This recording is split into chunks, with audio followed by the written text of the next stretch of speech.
All right. So we're Welcome to Red. recording. Yeah. So, okay, this is Uncanny Echo, which is technically going to be the first issue, even though we played the first issue last time. The last issue is technically going to be 0, and it's going to be free to everybody. This one's going to be 1, and going to be the first, like, piggybacking thing off of it. And it's Suburbia, which I'm excited about. So, a quick thing to note about it too is I've had conversations with other people about the design goals for it, and I think that it'll probably end up being something akin to like Fringe or X Files, where we have the event and then we have the echoes, and then chances are I'll pivot to like a new event and then new echoes, and they'll be all tied together, but it won't have to be like a continual strand that we're always on, because I think that'll basically essentially run dry, right? And eventually uh, I'll probably start inherently designing towards a thing that is too restrictive to what people have made that way. So it'll probably be like 2 to 4 issues per event. We get the echoes, then we pivot to a new event. And what I like about that as well is that once we get into higher digits of the issues, people could essentially choose their own thing to do, right? They can just choose, I'm going to go with 3, next I'm going to go with 4, and then 1, and then 0, or whatever, right? And they can mix and match it however they like. So I'm excited about that. Um, and let's see. Everyone has the document open. You're all going to play an eclectic sampling of folks living in the same cul-de-sac that is all mundane, and then a strange event links you all together to bind you. So let's go through setup here. First thing we're going to do is build an echo. As a group, decide on where this event took place. So does anyone have any ideas? I brainstormed a couple things, but if anyone has like a very interesting thing that they're into, by all means, speak up. I just had an idea just before that maybe some sort of construction, maybe a backyard pool dig could have disturbed some bones Oh, okay, and could cool. have sparked a uncanny event. Mm-hmm. This will be an echo of the original, which I think still works, because originally we had the like indigenous thing going on where it was released in the vault, and in the game I say too, it can be like a something that parallels it or is a motif, or anything that you can see would be kind of tied but still nebulous, and I think that definitely works. Especially since I believe we even said that the vault was on a similar thing, right? Yeah, from what I recall. Yeah. Cool. So, does anyone else have any other ideas as well, or do you want to go with the unearthing of more bones? I kind of like the idea of perhaps like continuing from like the what was it, like session 0 or whatever we're calling the first Yeah. um like these entities or whatever that have perhaps been released during the bank heist are now out in the suburbs, maybe even like influencing like individuals, like kind of even like semi-possessing people, or whispering to them in their sleep to go and like do weird things around the neighborhood, like so Mm. do like the digging in the backyard or whatever it is that's, yeah, kind of like subliminal suggestion or whatever to go Mm. and do. I mean, the other thing that you could have is if we have like the indigenous culture type thing, we could have some sort of like holiday where it's basically like borrowed from them or doing something along those lines. It it would be sort of like the equivalent of like American like Thanksgiving, or like just even a solstice holiday. Like we're trying to do something that clearly there was something else already here, but we kind of like stole and borrowed from it. We Yes. also we oh hi, I mean Ellen's thing. We have we have Australia Day here, which is like a celebration of Europeans arriving like in Australia. It's like super offensive. We're like, yay! And like they're always talking about changing the date of it and stuff because it's like a super offensive like holiday. That's exactly what I was about to raise as well. And a lot of people over here are now calling it Invasion Day. Yeah, a lot of people in America, from what I've seen, have been pretty pissed about Thanksgiving as well. Like a bunch of people on my feed were like, "Happy Murder Day, go fuck yourselves," essentially. So, yeah, it seems like so on this holiday, uh, something in this community is unearthed, essentially. Yeah, and the people that are unearthing it have been like tempted or subliminally suggested to do the unearthing of this thing. Yeah. So we could take that and say like maybe the street in Suburbia is going to have like a block party. And so someone is like digging up their front yard for a makeshift pool or something like that. Or like building a gazebo, I don't know. For sure, yeah. I like the idea of either. I guess a pool would, I don't really know how to construct a gazebo, but you would unearth the pool more readily than the gazebo, right? It could even be the the Maori thing of like cooking meat in the earth. What's it called? Like a hangi? Oh, a hangi. Yeah, a hangi. Yeah. Oh, maybe what is people that? They're like, you So- dig a big hole. You go, Lauren. You're from Kiwi land. Yeah, I'm still very white. But, yeah, so a hangi is like where you dig out a hole and then you put hot rocks at the bottom of it, and then then you put your food in there, and then you bury it, and it like the hot rocks cook the food. Oh, okay. I have actually seen this on Netflix with the cooking show. So sweet. Okay, I didn't know that was what it was called, but that is awesome. Okay, so, oh man, so that's pretty bad. So these people in the community are essentially cooking like the indigenous people on the holiday in which they have been invaded. Man, I don't know if any of you guys should live, really, but anyway. Okay, so in terms of, okay, well, that's good. Well, that's all slimy. Okay, so let's see. Let's look at the steps. We know where it is taking. I really like the idea of the block party as well. That was very cool. So something mundane. It turns uncanny. I think we know the mundane event.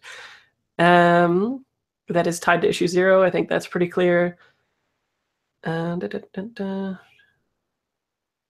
We're building it.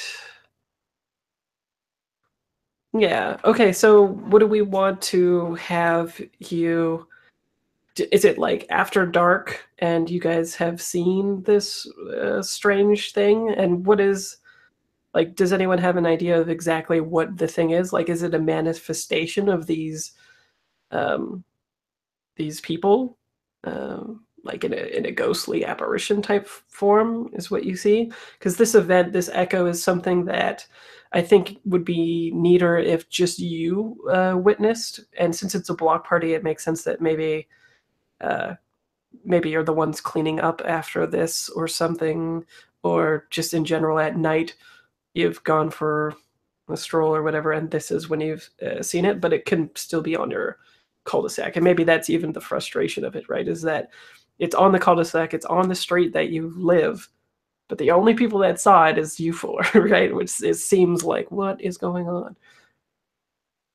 So do you have any ideas about what the actual uncanny thing, how this mundane thing manifests as an uncanny event?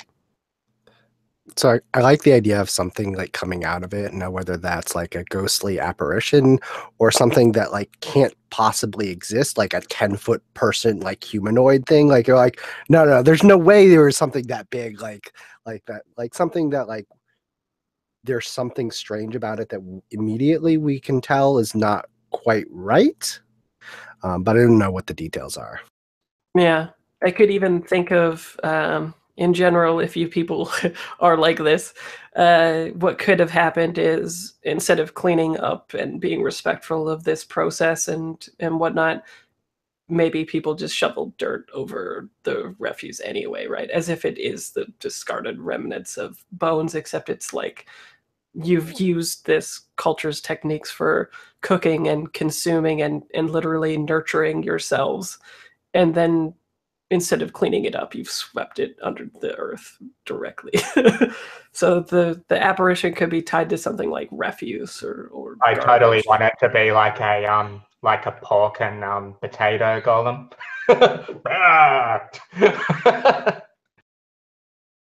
Interesting. So, like a golem is interesting because it typically in folklore it is associated with that, like voicing the the like pain of this person because of something unknown, and so that makes sense. Are we okay with that tone? Do we want it to be that kind of like Gonzo-ish? Yeah, I if we're going to go with the golem, can it have like can fingers, like cola can fingers? Oh, so like even within this like cultural thing, you've also like been drinking Pepsi and shit and threw that in there with it.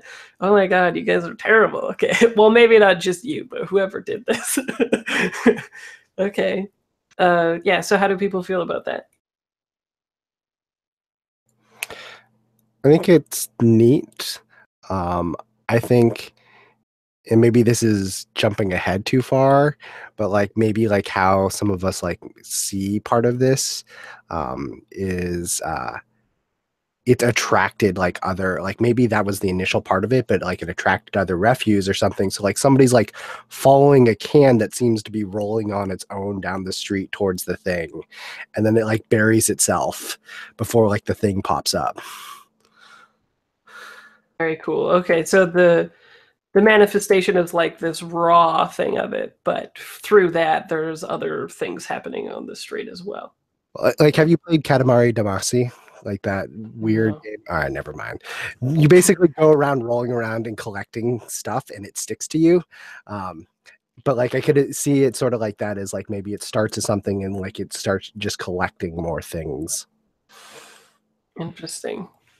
I would like a garbage can to like kind of explode with a creature and like eat someone's pet cat or something. Okay. Says, are you thinking that's the actual event that you all witness, but then everyone's viewing it from the different angles in muddled fashion? I'm wondering if like that is part of the refuse being drawn to the golem, like it's like like explodes out of the bin and like consumes the cat on the way to the golem. Oh, okay. So is it like, are you picturing it that a bunch of these things are happening and the golem is the epicenter, but it is muddled in the sense that everyone is drawn to it in a different way? Like one of you maybe here's like this, like the tinkling of the ash, or the not the ash can, the garbage refuse container or whatever. You go outside and it's like already rolling towards this thing and you follow it to this golem, and so everybody is coming at it from different perspectives. Is that a thing? Or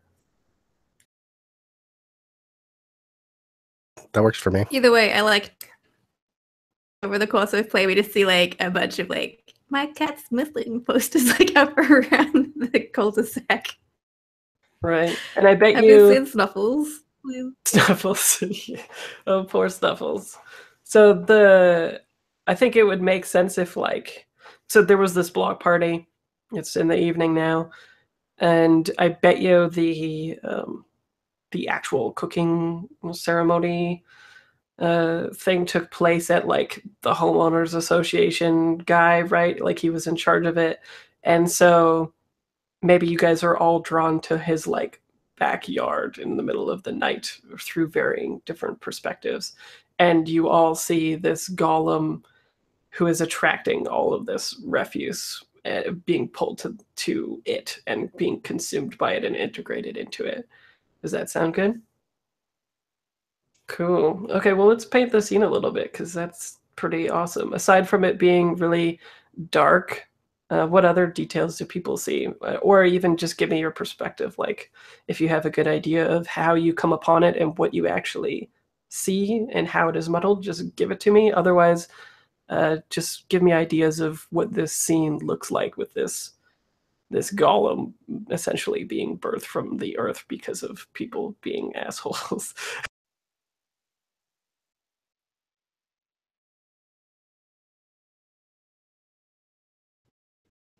One thing I can immediately that like precedes this birth, right? Like it does not smell great. Mm-hmm. Well, maybe even let's put a pin on that actually so you guys can think of it, and let's have you pick playbooks, and that will maybe inform how you come upon this thing, right? Because if you're the nosy neighbor versus the kid, like who knows, maybe you're the kid of the homeowners association dude, and you know, it might generate some connectivity tissue right there. So the playbooks available are the kid, the ex-cop, the nosy neighbor, and the conspiracy theorist.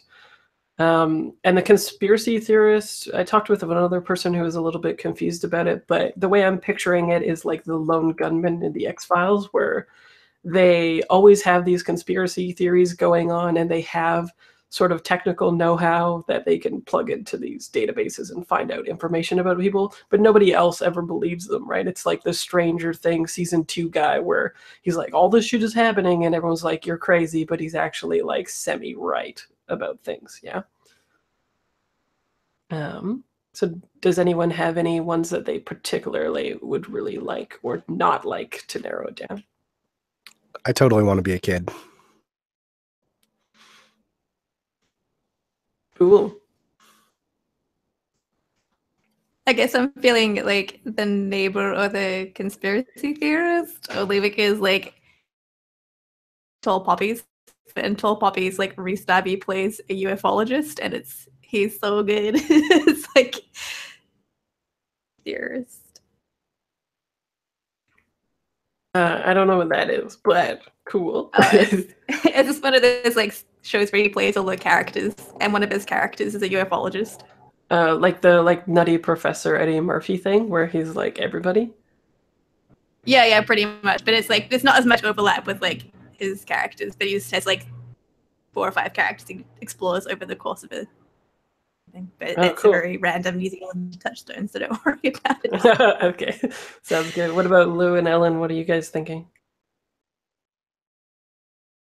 Once. Ellen says I should pick before her for once. My choice is to let Ellen pick first. Tricky. Yeah. I would really like to be the nosy neighbor. I'd be the ex-cop. The ex-cop? Okay, cool. And Fraser, we can play the same playbook. Like multiple people could play. Like if we wanted to do Stranger Things and everybody was kids, we could be all kids, right? Oh yeah, sure, if you want. And you can also be whatchamacallit, you could also, the robber from issue 0 could also be one of these other people, like a robber essentially who is inadvertently released this problem on the cul-de-sac could also be the nosy neighbor or the ex-cop or the whatever, right? Whatever you think is most interesting. The characters are definitely transferable, and if you want like to go for a specific subgenre or thing, like you say, with everyone being kids, totally could do that as well. Hey, what were the names of the jock security guards that we knocked out in the first episode? Chad. And something. Yeah, I know. I'm pretty sure Ellen gave the guy a name right before he got judo. I guess I'll just be Chad. I'm gonna be. He's an ex-cop that was at that Oh, so are you actually the security guard that got chopped or whatever? Yeah, I'm gonna be one of those guys. That's awesome. And did you go into the vault after and take something you weren't supposed to, or is it just like you are that unlucky? Yeah, I think it's just coinky dinks. Right. And so it even sort of implies kind of like the audience watching that, like, maybe since the insinuation is that a robber or an artifact from the vault has landed on this cul-de-sac to unleash this thing, is that like Chad could have been definitely the person who's like, I work at this fucking bank and people could rob it so easily and stuff. And meanwhile, we like fade to one of the robbers' faces at like the community barbecue being like, that's nice, Chad, tell me more or whatever, right? Cool. So yeah, just fill out the questions.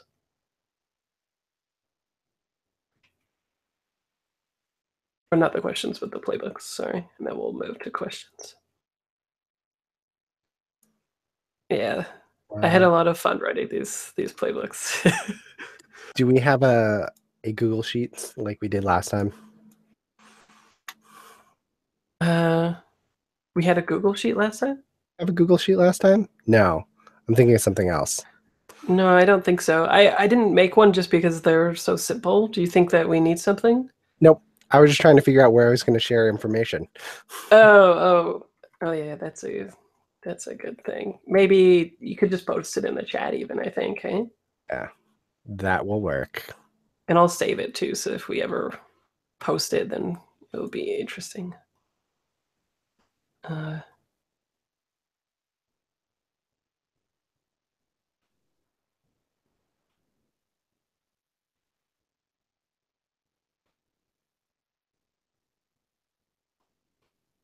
we go. Oops, that's sharing a thing, not saving a thing. Never mind that link. I thought I was saving the chat, but it said I just posted a link to something else I was writing. Very nice. But yeah, I'll just copy and paste it, I think, before I leave the window. Because I think it would be fun, like, eventually if Patreon people like asks about it or whatever, we could be like, hey, this is like our stuff. Like when we do the bank one, I want to post the pictures of the bank stuff too, so as people see us or hear us talking about it, they're like, oh shit, that's the pictures, right? I think that would be fun.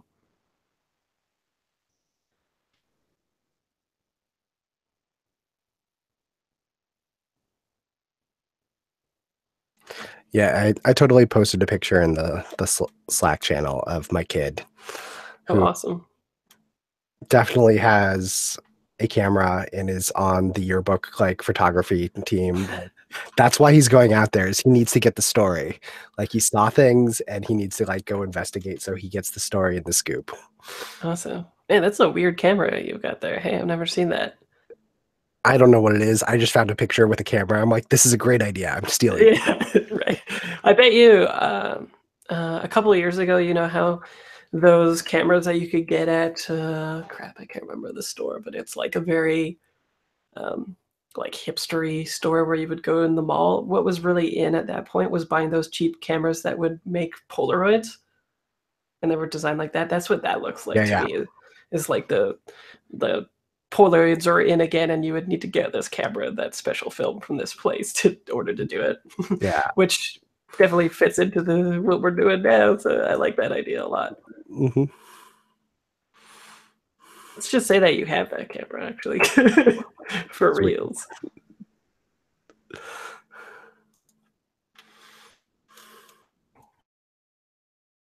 Yeah. Oh, and also to Yoshi's point before, is if people don't feel pigeonholed into a specific playbook, because you can pick multiples, like Yoshi was saying, everyone could pick the kid, right, and be doing a stranger thing. So yeah, you could, if there could be two nosy neighbors, there could be, you know, whatever.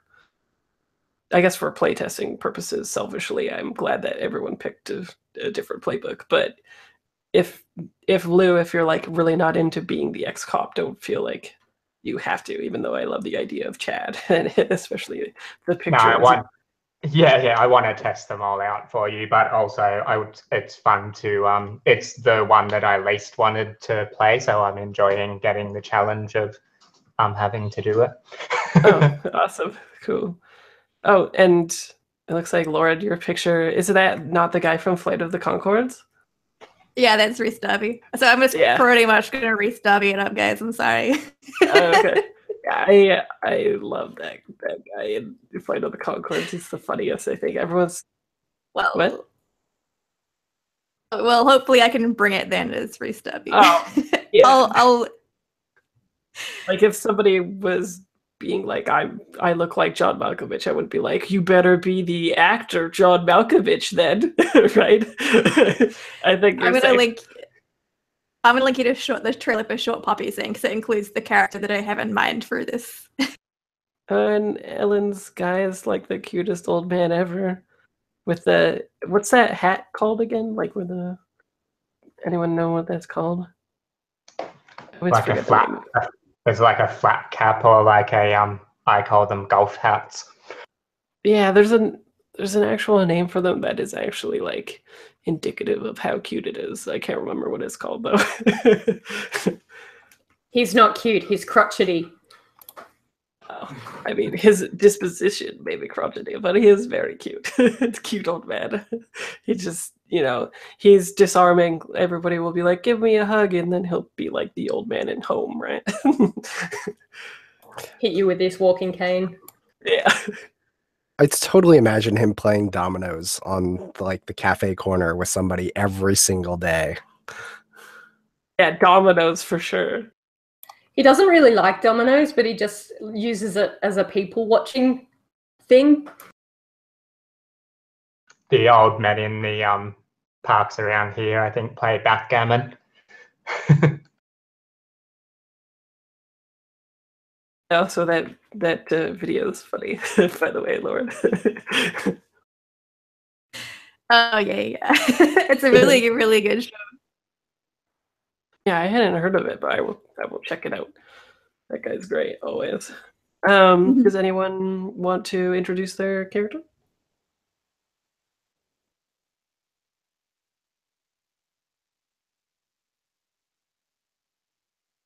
I will. Okay, so my character is Chad. He's kind of like a big dumb muscle guy, and I think he's maybe like, I don't know, the picture I chose looks a little bit like he could have like some sort of Middle Eastern descent, or I'm thinking he's like, I don't know, I always tend to think of these people as being like third or fourth generation, like in a country anyway. So he's from wherever we're actually from, but I think maybe he's probably got like a Lebanese grandma that packs him super proteiny food, all of the like what are they called? Dolmadis and that sort of like falafel. All of that stuff to keep him all like muscly and stuff. And I think maybe he's an ex-cop because he was too much of a big softie and a sweetie to last in the police force. So he left to just take an easy job in a bank, where he subsequently, maybe on his second night on the job, got the crap beat out of him by a group of burglars. And now his neighborhood's haunted. So not going super well for Chad so far in life. Okay. Anyone else? All right, so I'll go. You guys saw Enzo, the picture of Enzo. He totally goes to a private school. Probably the son of the head of the community, or like the organization there. Like he's got things like pretty well off. Definitely has a camera, like an old like Polaroid camera, that he wants to be like a star photographer for like the yearbook and everything else that's going on, and like become a news reporter and things like that.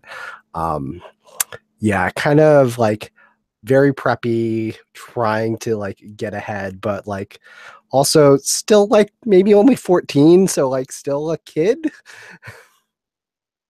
Nice.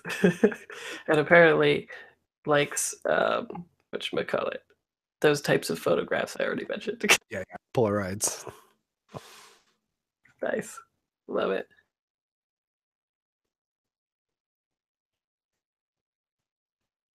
Anyone else?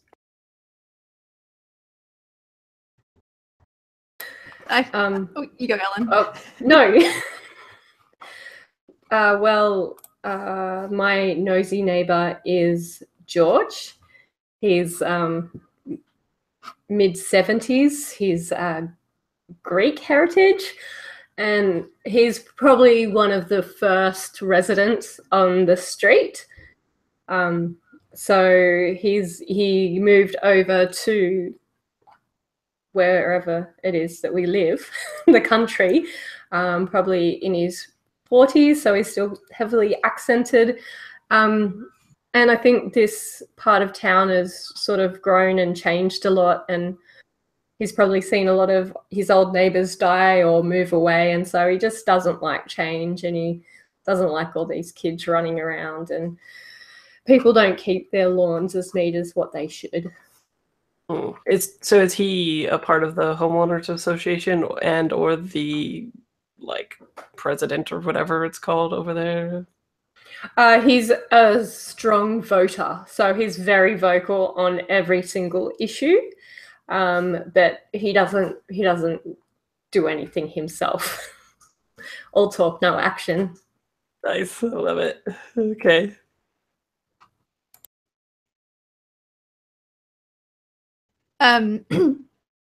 Hello, I'm Ivan. I've been living here for some time. Some people ask me what my fashion sense is like, and I'm just like, no. I wear a lot of cardigans, and often under that cardigan is my favorite T-shirt, which my mum got me for my birthday, which says "The truth is out there." It's very, very, very, very close to my heart. That T-shirt, yes, very much so. I'm just your average white guy, wear some glasses. When some people tend to call me paranoid, but I just like to think that I'm very thorough and very observant. So to those people, they can go stuff themselves, really. President of the Homeowners Association, I keep pestering him so many times that he needs to get this surveillance system, properly integrated into our community. And I've said to him millions of times, he can come around to my house and I'll show him my own surveillance stuff that I've got around my house. So, it's pretty good if I do say so myself. But for some reason, he just the offer, and it's, to be honest, it's a bit annoying. So that's where I'm at right now in life, and yeah, I'm just gonna keep doing me. Cool, love it. And then, so do you look like that actor as well, though? Yeah. Yeah. Okay, that's what I was picturing, but I wasn't sure. Sweet. No, I'm just leaning very hard into restarby. Okay, sweet. Yeah, I love it, by the way. Everyone is on point tonight. I am digging it. Why don't we take a 5-minute bio break? That gives people an idea to think about how they're viewing the scene and what they want it to mean/do, etc. And then we'll pop back and complete that scene and get rolling. So the scene we're talking about is just like the intro, like how we see them, like when we first get onto it. Yeah, and how it's like a little clouded for you and such, right? Everyone's viewing it from different angles, so everybody has a little bit of a different perspective on it. Okay, cool, awesome. Okay, so at 9 or 05, wherever you are. Okay.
I steeped my tea for a little too long. I think I'm a little jittery. Too much caffeine. Too much caffeine. I know that feeling. Yeah, I bet you do. Too large coffee girl. The funny thing is, like, I've got a pretty like low tolerance for caffeine, so I don't know why I drink it so much. Yeah, me too. It's usually like, well, I don't know. Now I'm getting more into tea, so it's just for like pleasure. But my body's just not used to caffeine at all. It's just like, whoa, what is going on? This is great. Yeah. Yeah. So I pretty much never drank anything with caffeine in it before, except in the summer when I'm working, and then I just drink it to survive. But Lou has a Yeah, new my tea picture too. collection. My tea collection was another thing I left in New Zealand, which was I just had way too much tea. Oh, really? Yeah, I've gotten like 20 that. bags of it. 20 bags? That's a lot. Okay. Yeah. Well, you have more than me then. I don't really feel that bad about hitting the David's Tea 30% off sale then. No. I did not get 20 bags. All right. Cool. So we are all back. Some of us are hopped up on caffeine, others It's gonna not. be a good time. Yeah. All right. So we had introductions to the players. Also, well, maybe I'll ask you at the end, but in terms of codifying the procedure, do you guys think make characters first, then do event, or event characters? What was more helpful? Was it helpful to have the event beforehand, or not really? I think I don't know. I don't think having the event beforehand affected Influence? how I built my character, but I think kind of need the character before you can delve too far into the event. Yeah, makes sense. I'll admit I cheated. I read through your the document before the start of the session. I'm like, I already knew I wanted to play a kid, so. Oh, okay, cool. Well, maybe in terms of codifying the procedure, I'll just say pick your characters first, and then do the event. Seems good. Okay, so yeah, how does anyone have any ideas about how they come on to this mysterious Echo event? Is it in? It doesn't sound like anyone is actually the homeowner association's house, unless it might be the kid. Yeah, I think it's my house. Okay. Oh yeah, so like your parents are sleeping, and then suddenly you're like looking at the window or something. Yeah, so I think what it is they're sleeping, and like for whatever reason I can't sleep, and so like I'm looking out the window and I see something, but like I can't really see what it is. So like I go and get my camera because I have to document this, and then like I imagine it's like on the second floor, like bedroom, and so like I crawl out of the window onto the roof, and I'm like trying to get closer and get pictures from up there, but like it's not quite close enough when there's like a tree in the way, and like that's all the like how everything's obscuring, and plus I'm keep moving because I need to get the better angle, and so yeah. Awesome. And for everybody too, how like anthropomorphic, how human does this thing look? Like, is it just like a jumbled bunch of refuse, or has it like taken a human form for some reason? Or I like to think it's that kind of silhouetted or from a distance, like it could look a bit human, but then it might not upon closer inspection, kind of thing. like the shadow looks kind of human, that kind of thing. Yeah, or if it was, if it's like a movie, it's like if the moon is like silhouetting it, like you might, and if you squint, like it might look a bit human. Sweet. Okay. Awesome. And how does everybody else see this, and how is it muddled for you?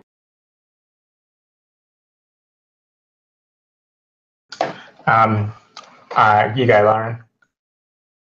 Oh, well, I like to think it's your average evening for Ivan. He's just taking his little dog, Snuffles, for a walk around the cul-de-sac. But he's secretly just trying to loop back around the homeowners association to see if the president of the homeowners association is awake, so he can maybe just like happen to come across his door and happen to have a chat about him about system they really need to implement in this place.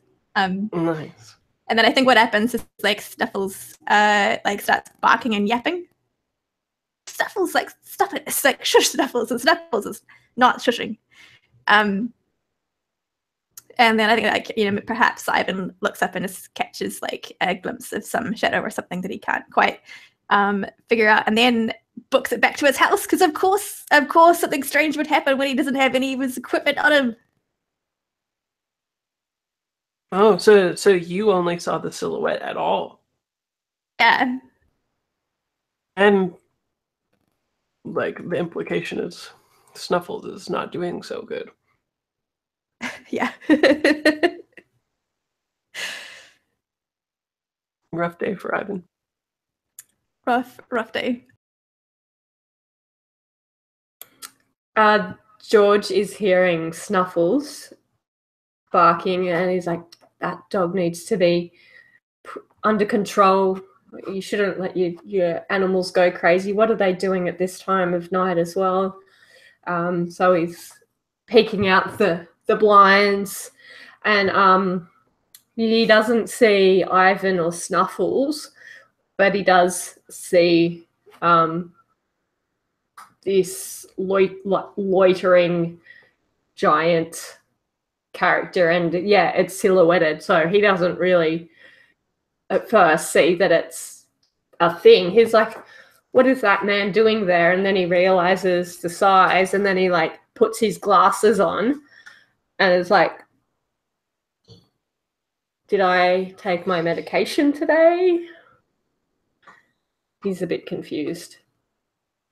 So is the implication that sometimes you hallucinate when you take too much medication or too little? When you forget your medication, like I think he's a little bit worried that his blood pressure might be out and that he's might be a little bit delirious, but he's pretty sure he took it. So he's thinking what he's seeing is real. Right. Speaking of medication, Chad's he's been sleeping all through the day because some bad people beat the crap out of him at work when he was just doing his job. So he's on like all sorts of painkillers.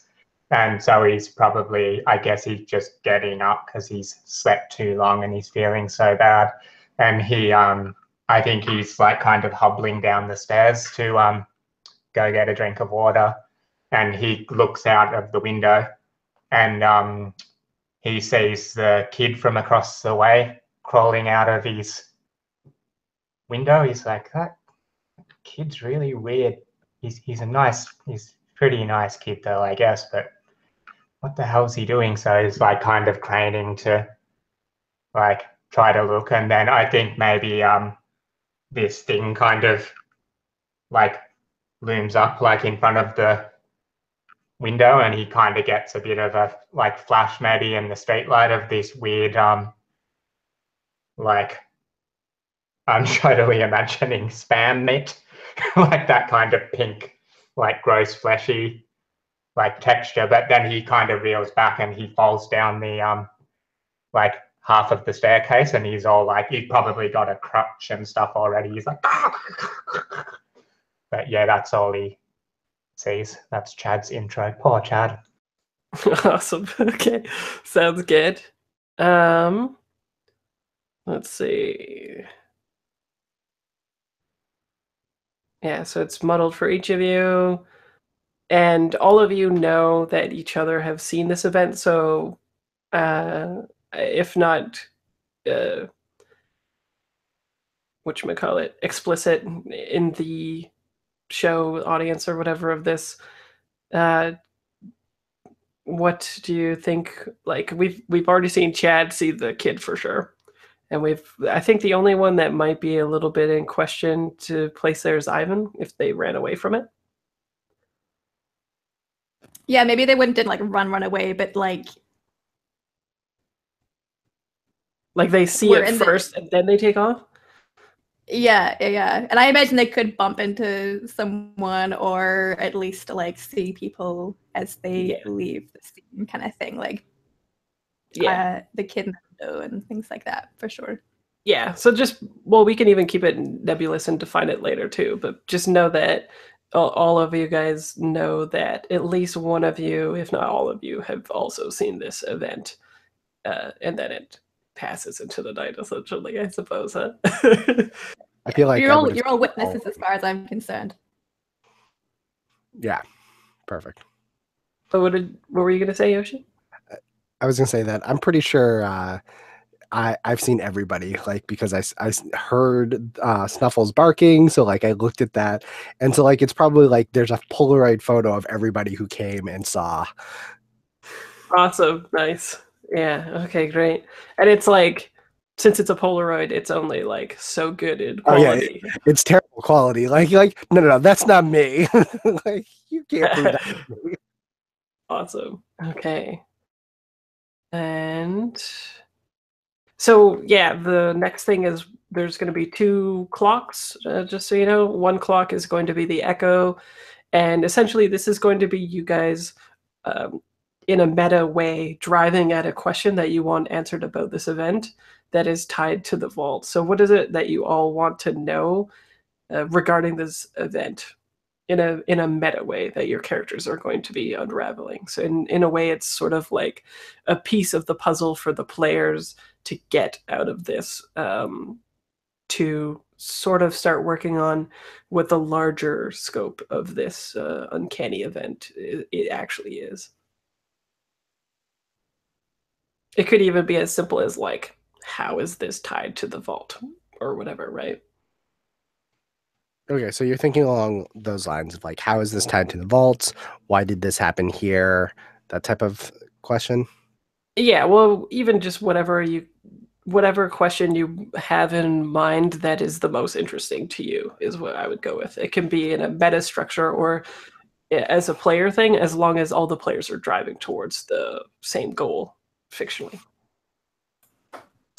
So I just thought, what does this entity spirit want to achieve?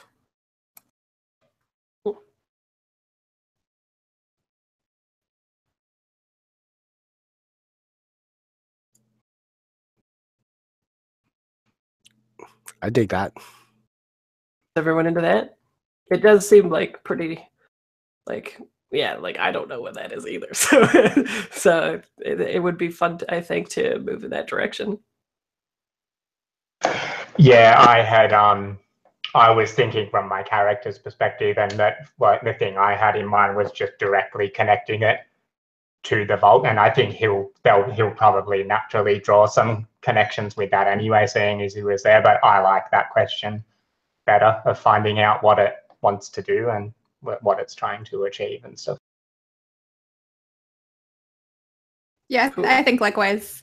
Ivan feels he was probably more along the lines of like what's behind this, but I think just as equally what it's going to do is also very interesting and exciting.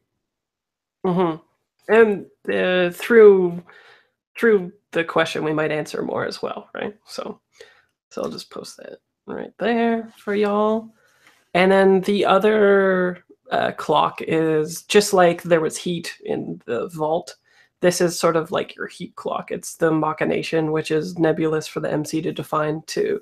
Basically, it's like the cover-up of this event, or simply events that are precluding the people from finding out the answer to this question. It doesn't have to be like a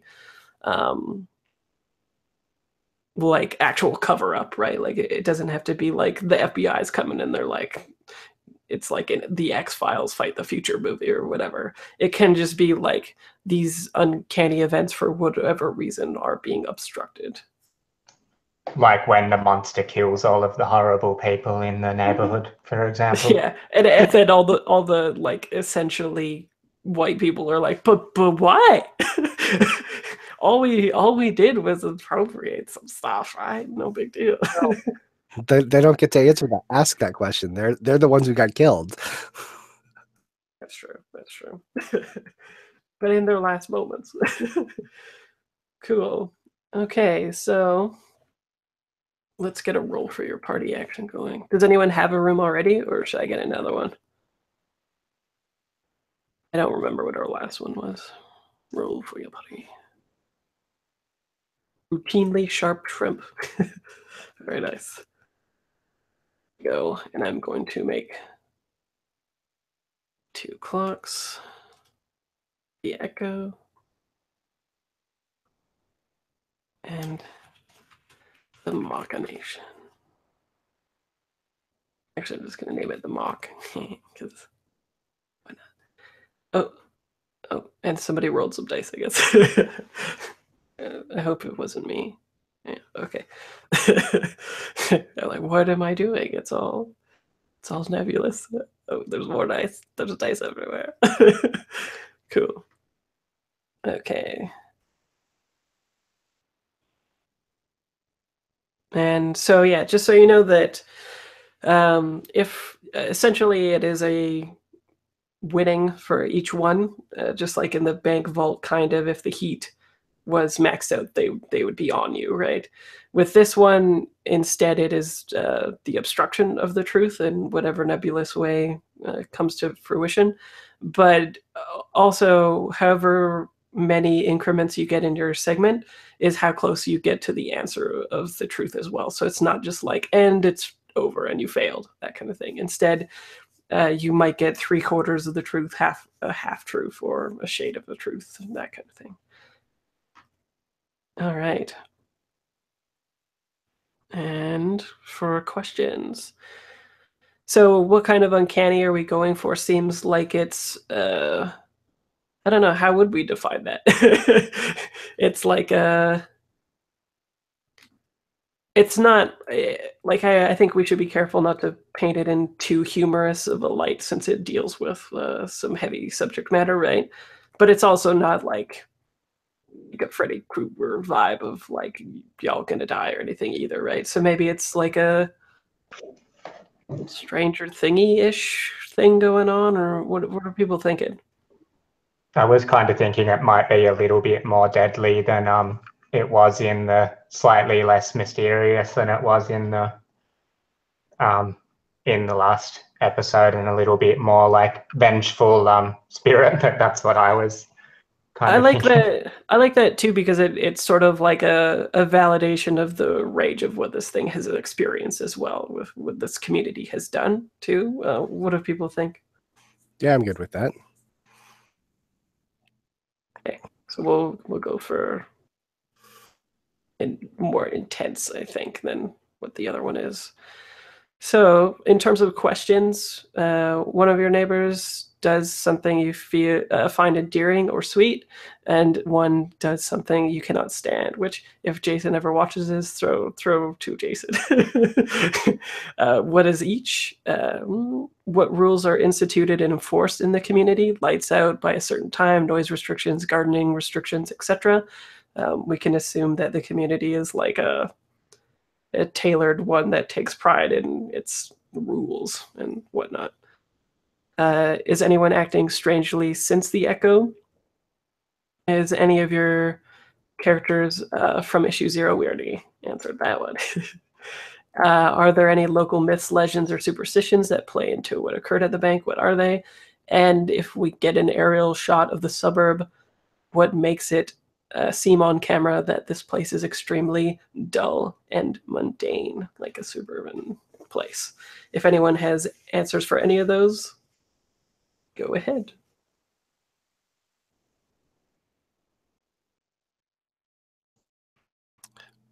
I can answer the last one pretty easily, I think. So the aerial shot, I think what it is if you're looking over it, it's like maybe not like from like a high helicopter, but from like a drone that a kid is flying level of helicopter. So it's above, but like not like super high up there. You see like all the tops of the houses, they all look like identical. They're all cookie cutter. All the lawns are the same. Sometimes there's a little bit of variance within like the backyard that isn't quite as visible to everybody else, but you can see that from flying overhead. But then like as that like drone gets higher and gets out of it, you realize that like the whole community itself is kind of like in like a gated area, and then like right outside of it is just like a forest and like meadow and like everything else. So it's like this very abrupt like edge at the end of the gated like fence community before it gets to like the one side edge that has like all of like something else that's out there. Cool. Love it. Anyone else got an answer? I've got one. So, my neighbor, my direct neighbor, one house over, is the treasurer for the homeowners association, and every morning, he's up and waters his garden because we'll notice that he's circumventing the rules around when you can and can't water your garden. Like every other day, you've got to preserve your water, right? But he thinks he's above all this, so he gets up at 3 a.m, as I said, every day to water his garden. And recently, he has stopped doing that. Yeah, I will continue to keep an individual. Very nice. Ivan with the discerning eye. Plus, I like to think that this means he just doesn't sleep and he has nothing better to do than watch his neighbor at 3 a.m.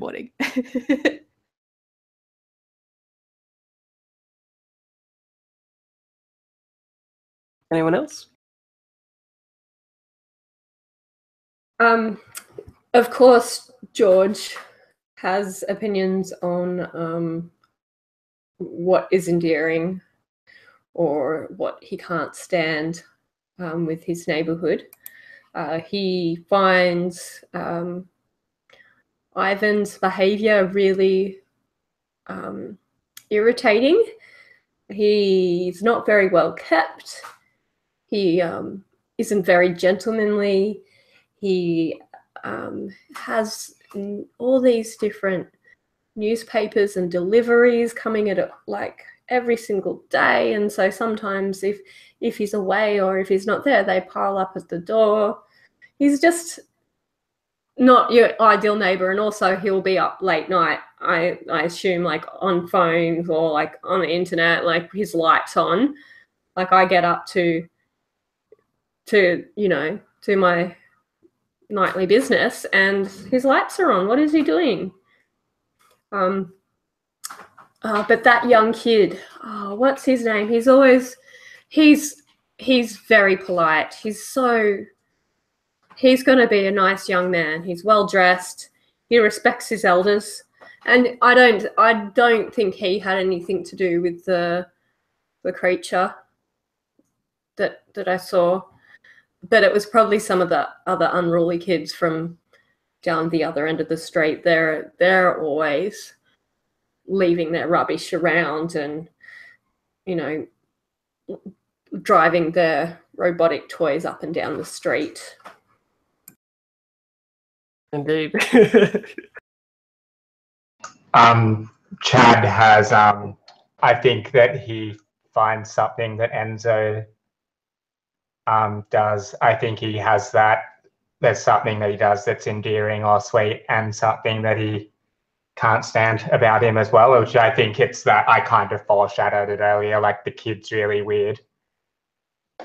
But like, I think he's nice. He's really skinny.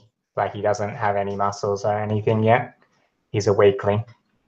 But I think he's also kind of jealous about he's kind of secretly jealous about his creativity and stuff, because he's not a creative person himself. So it's a little bit of that, like he might kind of pick on him, but be nice to him as well. And he's actually kind of interested in, he thinks it's cool, but maybe it doesn't want to admit it. Yeah. Awesome.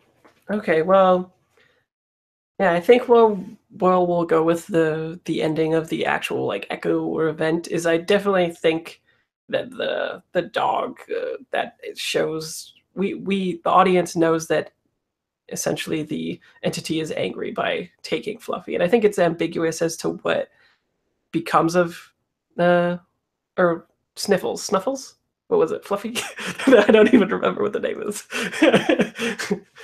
Snuffles, right. Okay. So Snuffles, I think, is taken up by the entity, and there is like a little bit of thudding perhaps, but I like that this thing sort of looks Enzo in the eyes. Like we get a shot of you standing on your roof, and it sort of looks as though this thing is looking at you in whatever way it can, and then it walks beside you and probably like even crumples a little bit of the next door neighbor's fence a little, and it goes and walks down the streets, but as it's walking it's also like decompiling itself, like all the refuse is falling off of it, and as it turns a corner, I think the event is like over. And just then like one neighbor turns on the light and looks outside, and we get the comical moment of like what like I thought I just saw something or whatever, but then they go back in and you hear probably like stupid kids or something like that, right? And then they go in. So do people want to investigate this right then and there on the spot, or yeah, okay. I'm getting an affirmative on that. Sounds good. So we'll have at least a little bit of this take place directly after the event then. Cool. Okay, so I guess if Ellen, do you have a particular scene in mind then? Well, George has to have a look. So he's saw this thing walk past, right? So he goes out the front with this cane. You know, he's gonna fight the thing if he tries and has a word with him.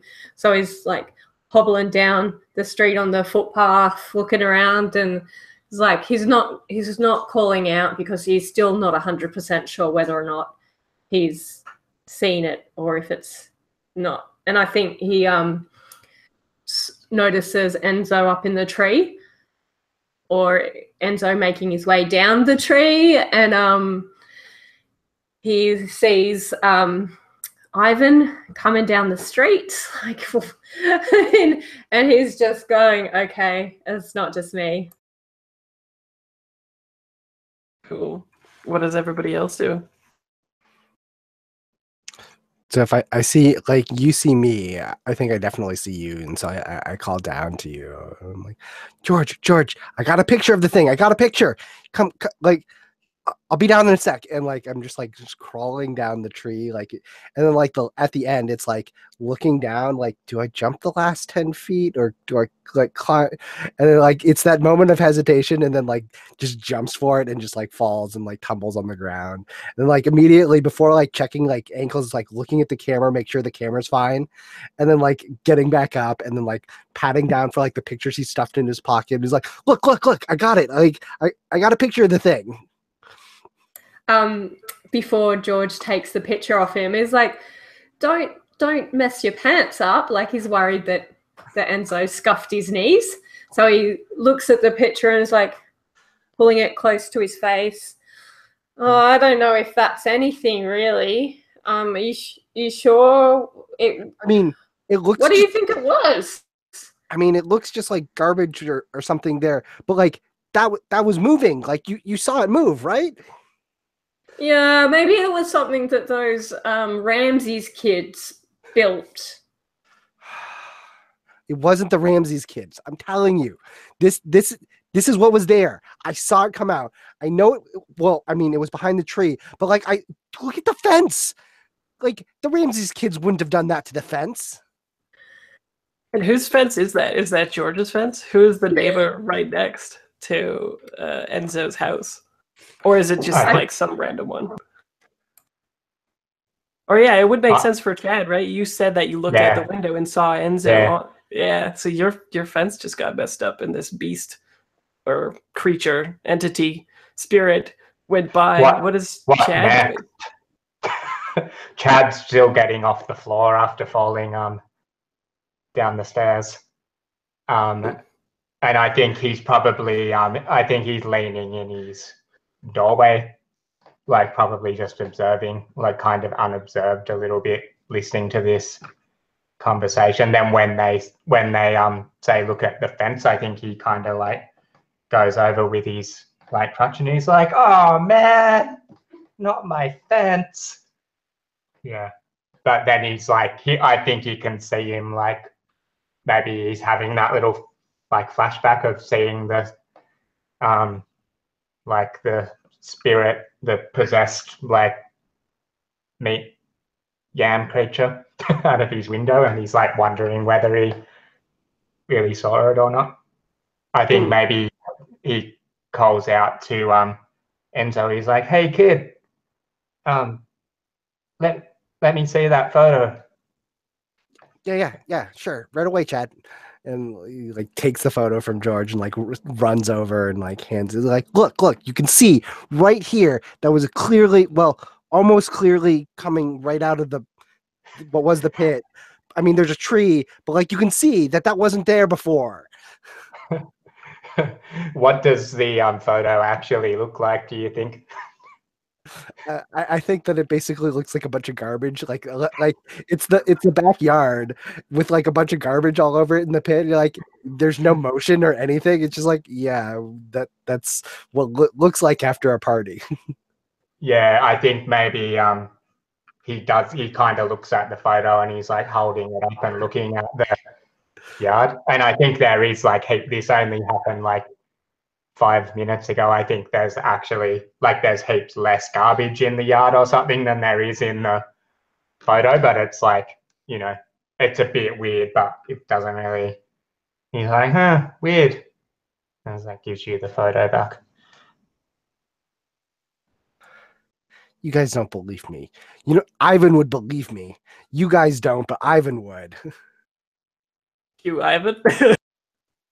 Yeah, I think at that point, right, like Ivan's just like, oh Christ, Snuffles, and then like comes across this group and he's like, Snuffles, he got a bit yappy and then he just took off and I don't know where he is. Oh Christ. I definitely heard him yapping. He woke me up again. That's fine because at least this time there was something that he was barking at. But look, I'm not happy with this situation. Whatever it was, it made a total mess. It's keeping everyone up. It's not healthy. It's not good. It's not neat. Ivan, it was totally a garbage monster. Like, look, I've got the photo. Yeah, I mean, something like that. But it took Snuffles. I mean, Snuffles isn't here. And like, see in this picture, look at all that garbage. It was moving and it's now down the street. Like it's not here. It was totally a garbage monster. It was Ivan takes the best. I think Ivan takes the photo and he's like, oh, I always knew they'd come for him. They know that he's the most precious thing in the world to me. And he takes the photo. He's like, something here. This is definitely something worth looking into. This thing. Oh, it's it back. And he's like, into this, we need to get back Snuffles. Yes. Like, and I like hold the camera. I'm like, I'm gonna get this. This will be the scoop. I'll send it into the city paper. Like, they'll have to print me now. Yes. Not even the government can shut this up. Yeah. Excellent. While these guys are saying all this stuff, I'm gonna try to hit one of my keys and I'm gonna tell them I'm gonna downplay the severity of it. I'm like, I don't know about this. Like, there's plenty of ways a fence can get broken. I think your dog's just run off. It's a bit of a little shit, actually, that dog. He's like, he's not even a proper dog. Like, you should get a real dog, like a big dog. He is a real dog. He would never run away from me. He's never run away from me before. He's my Snuffles. Obviously, he's been stolen by the garbage monster, you idiot. Yeah, see? Garbage monster. Okay, well, I gotta go take some more medicine now. because I feel real bad. Snap. Okay. George is totally going to hit one of his keys as well and believe what these guys are saying and not believe what the cop's saying. It's like, look, Chad, what, the young kid, he's a good boy. He's a good boy. He doesn't lie. This kid doesn't lie. And look, I don't so much like Ivan, but we all saw it. I think you need to get your gun and we should get together and try and sort this stuff out. I think we need to catch that garbage monster. Do you think it's still on the street somewhere? Hey, I've got some walkie-talkies. I'll go grab them. We can each have our walkie-talkies. I've got a bike, and like we can do this. We can find them. Just as a little like off-camera thing, I'm when Chad goes back inside, I can't quite think of what it's going to be, but there's something that shows that he does actually believe it, and he's just trying to do that cop thing of getting like civilians like out of harm's way. I think maybe he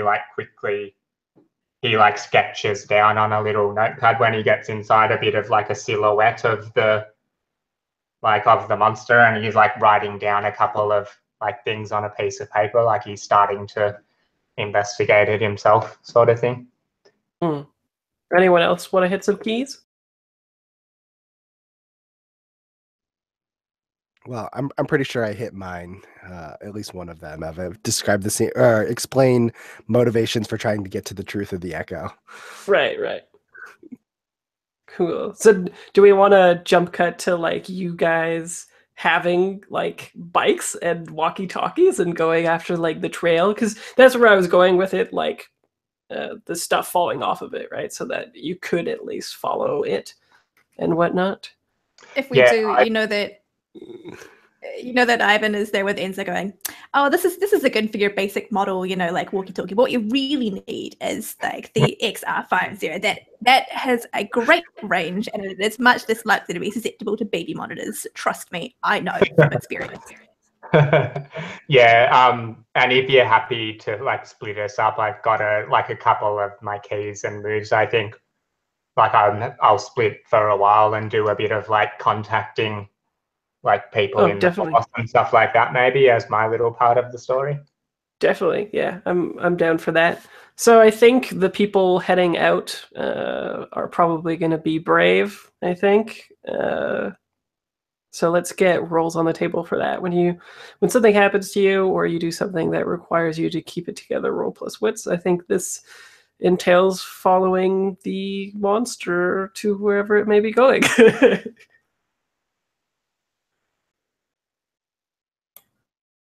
George has 5. Ellen coming together like usual. Love it. And we have an 8. 8. Okay, great.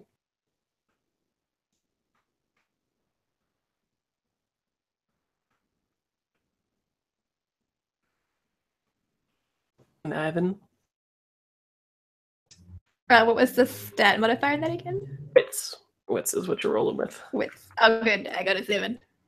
Okay, awesome. Okay, so yeah, I think what happens is you guys are is Enzo the type of kid that maybe you guys have your own bicycles. It's a little comedic thinking of George on a bike, especially like a BMX or something, right? George has an old Vespa. That is awesome. Okay, so maybe Enzo has like 2 bikes and Ivan is using the old one or something, right?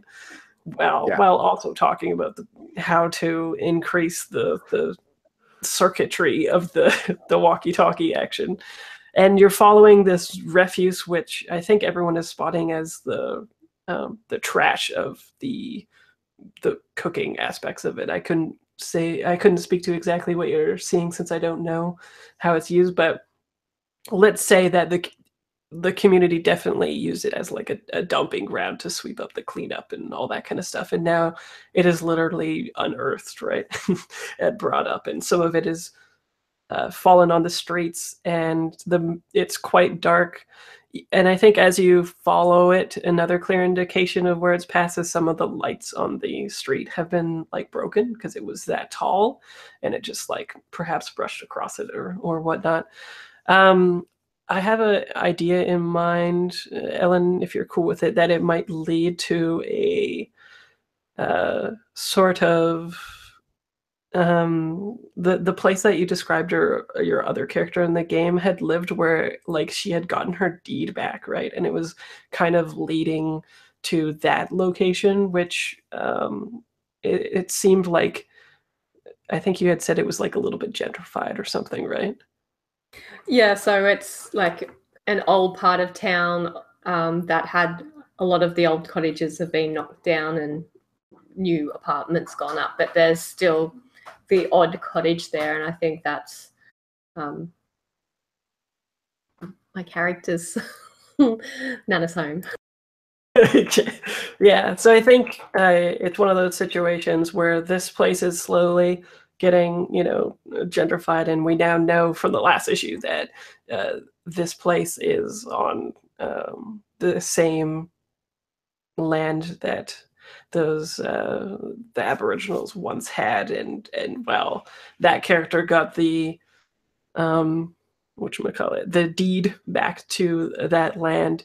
It is implied that everything around it is, and I think this community is an extension of that one. Like they just built a little bit past it and named it whatever, like Somerville Estates or whatever, right? Like Golden Estates, come live here or whatever. And I think the trail is leading to this land, except it's gone straight through. So some of the houses are yet to be popping up where you guys are going. There's like framing for some, and others you can just tell that they've dug the foundation and whatnot. But as you get close to the old new town part, there is like a very large warehouse slash. I picture it as sort of like a steel mill, except it would be sort of just where they store all of the materials for building these houses. And there is just like this clear trail of leading up to it, except it gets darker and darker and darker, and it takes you a little bit longer than you expected to get there. So I'm going to move up the machination one. And what you see is, other than it taking longer time to get there, it looks quite strange because uh, it seems like the trail leads you to go into this place, except that it shouldn't be able to fit in this place either, right? Like it is quite hulking and big. And I don't think that the refuse would be like so shed off of it that it could fit in there like a human. So it begs the question of what is happening here. And that's when we cut back to Chad. And also, I need to take a quick bio break because I had a lot of tea. So let's come back at 51. Is that cool? Okay, awesome.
this is kind of a little bit of Inception, like looking at Luke's screen and seeing my screen, and then turning around to look at Luke and seeing the back of my head on Luke's screen. It's bizarre.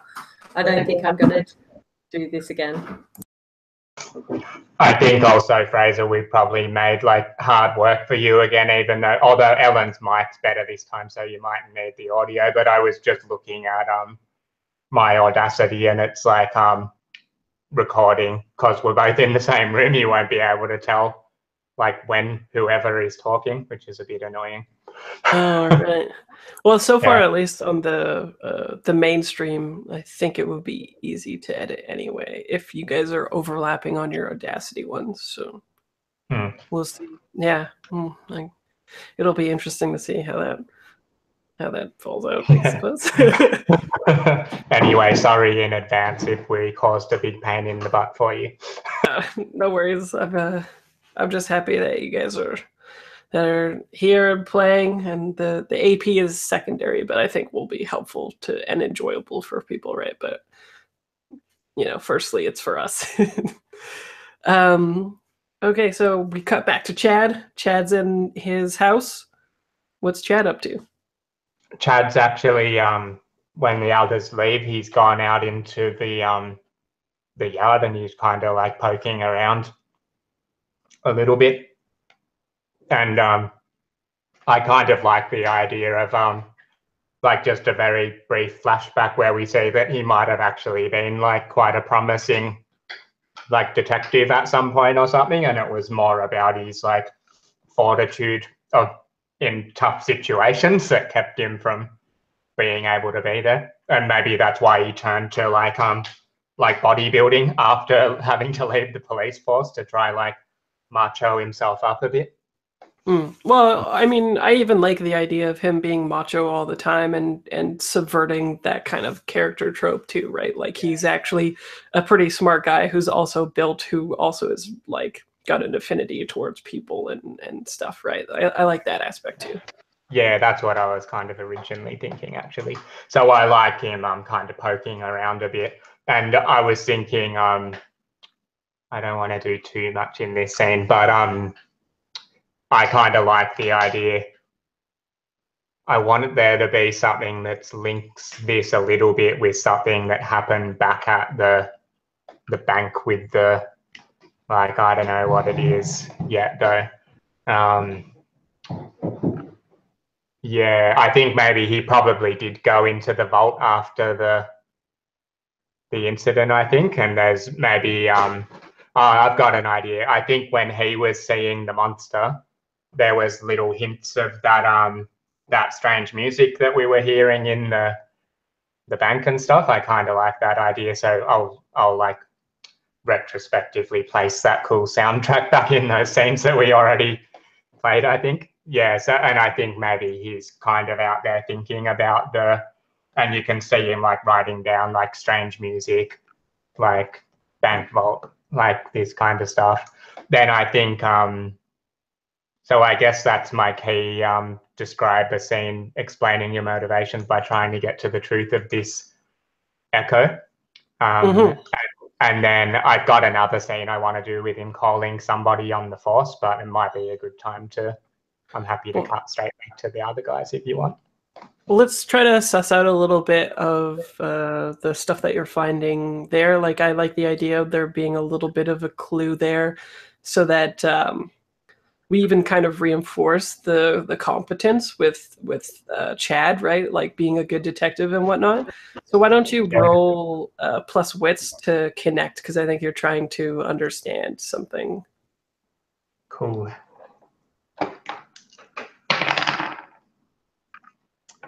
I got a 10. Oh, that's pretty good. So, he is good at it. Yeah, hold 2. And I mean, you can restructure these questions in whatever way that you find interesting to try to suss this stuff out. And I think the answers will move your clock forward in terms of getting to the truth. Cool. So what move am I? Connect. Cool. Yeah, cool. So I like the one, is this going to get worse before it gets better? That's a cool question. So I think, let's see, what would indicate that visually for an audience?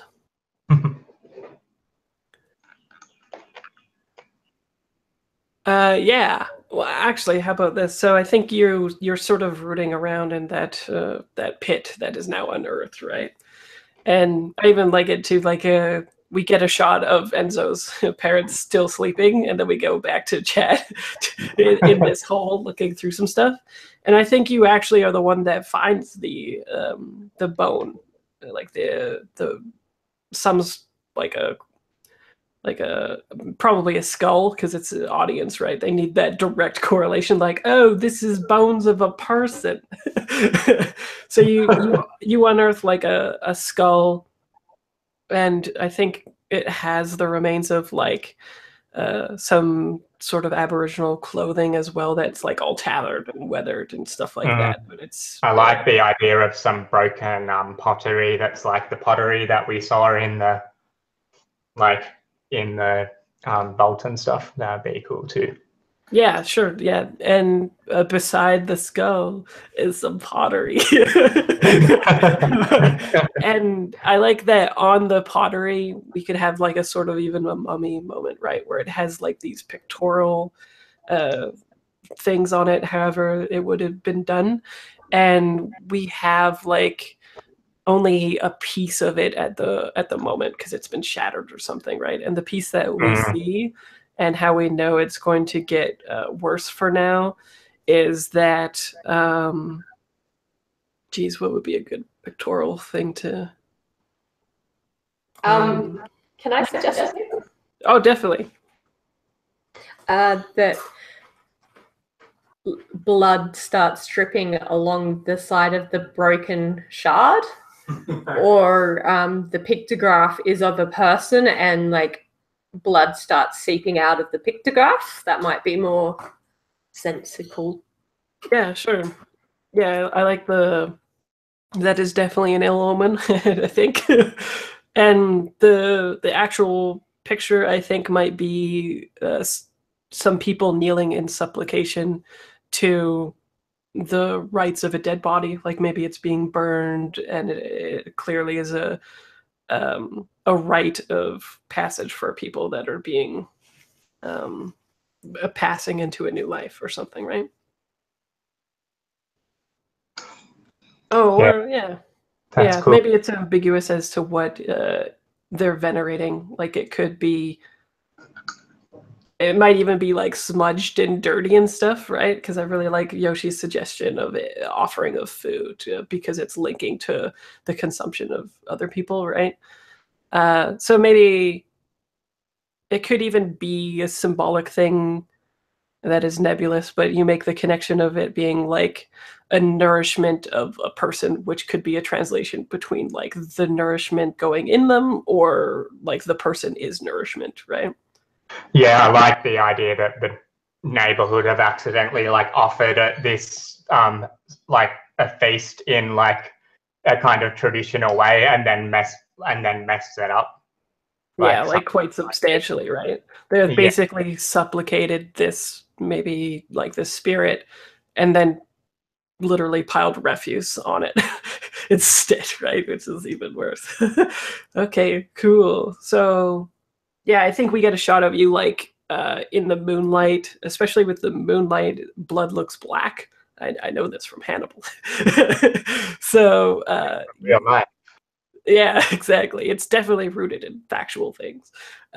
We see the black blood start to come out, which is like an impossible event, and we cut back to the metal factory structure.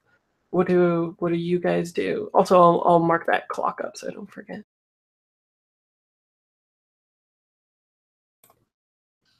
George is like looking around at the building, and I think he was like a boilermaker in like before he retired, so he worked in this metal factory.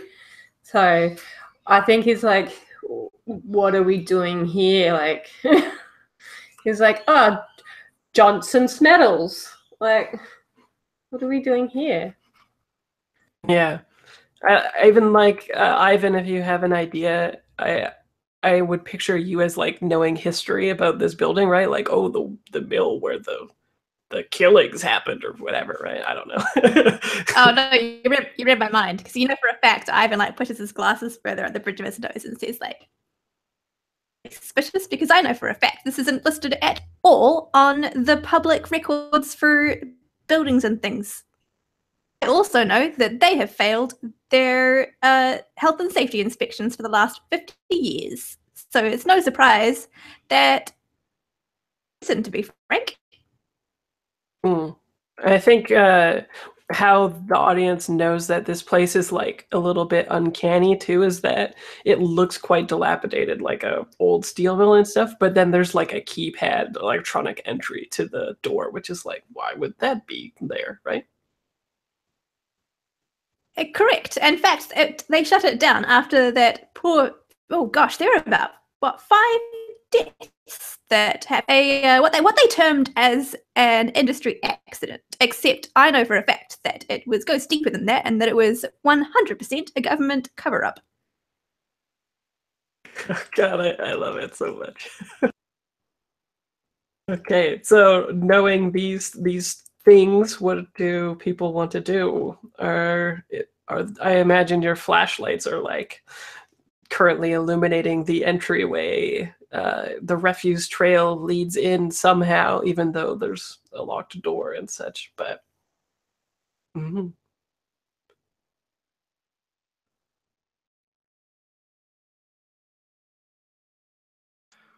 Well, I mean, I know there's a keypad, but I'm pretty sure that window up there is open. Like, you can see it's just ajar.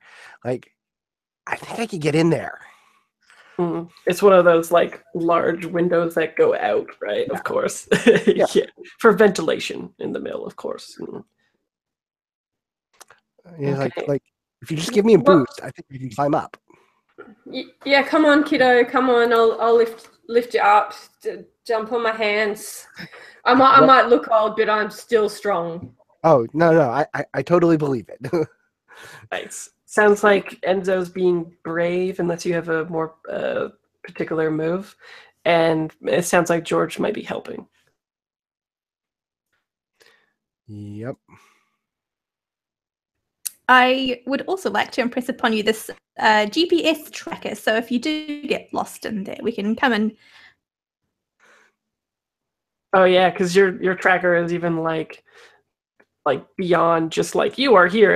It's like longitude and latitude or whatever within even a building that you could find them. I like to think so, but well, you know, it's a bit of an experimental piece of technology that I've handcrafted myself. So I suppose we'll see how it goes. Does Ivan like pop off the back of the walkie-talkie and like put it inside the walkie-talkie, like wired to the battery of it or something like that? Or oh, you sure bet I do. Perfect. Love it. Okay, so since George is helping, you get advantage. Yeah, and so with the help, I get an 11, which is good. Oh, Wouldn't have eyes. Give me the fiction on this, both of you. What does it look like to gain entry to this place? So yeah, I think it's just like as Ellen was starting, like I come over to George and like the hands are propped up over there, and like I climb up onto there, and then maybe like step a foot like maybe onto George's shoulder as I like grab up and grab like the edge of the window and kind of shimmy myself over, and then like the camera just stays on the outside as like Enzo like tumbles in, and you hear like a bunch of like crashing of things, and then you hear like nope, I'm good, I'm fine. And then like eventually like comes over and like unlocks the door from the inside. And it's like, it's really like you just push the bar and like it's open. Here we go. Love it. So the door is open and it's like a fire escape door or whatever, right? So you guys go in and it's just like, I think it's where all the building materials to put up these houses is stored, right? So there's tons of lumber, and all that kind of crap, right? So I think it's also massive. Like it would take like it might not even be viable for everybody to stick together to go check the place out. But I'll let you guys decide that. We totally should split up. What could go wrong? I mean, that's why we brought the walkie-talkies. Love it. Okay, great. So it sounds like each of you are being brave again, I think, and journeying into this place, which in my head kind of looks like the warehouse in the end of the first Indiana Jones movie, where they're storing all those crates and stuff like that, except it's, pieces to build housing, but it's all framed to look a lot more nefarious than it is. I got 9. Very nice.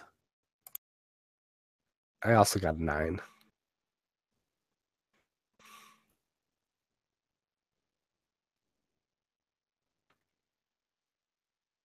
Oh, Lauren, did you hear that? Well, if you're venturing, everyone decided to split up.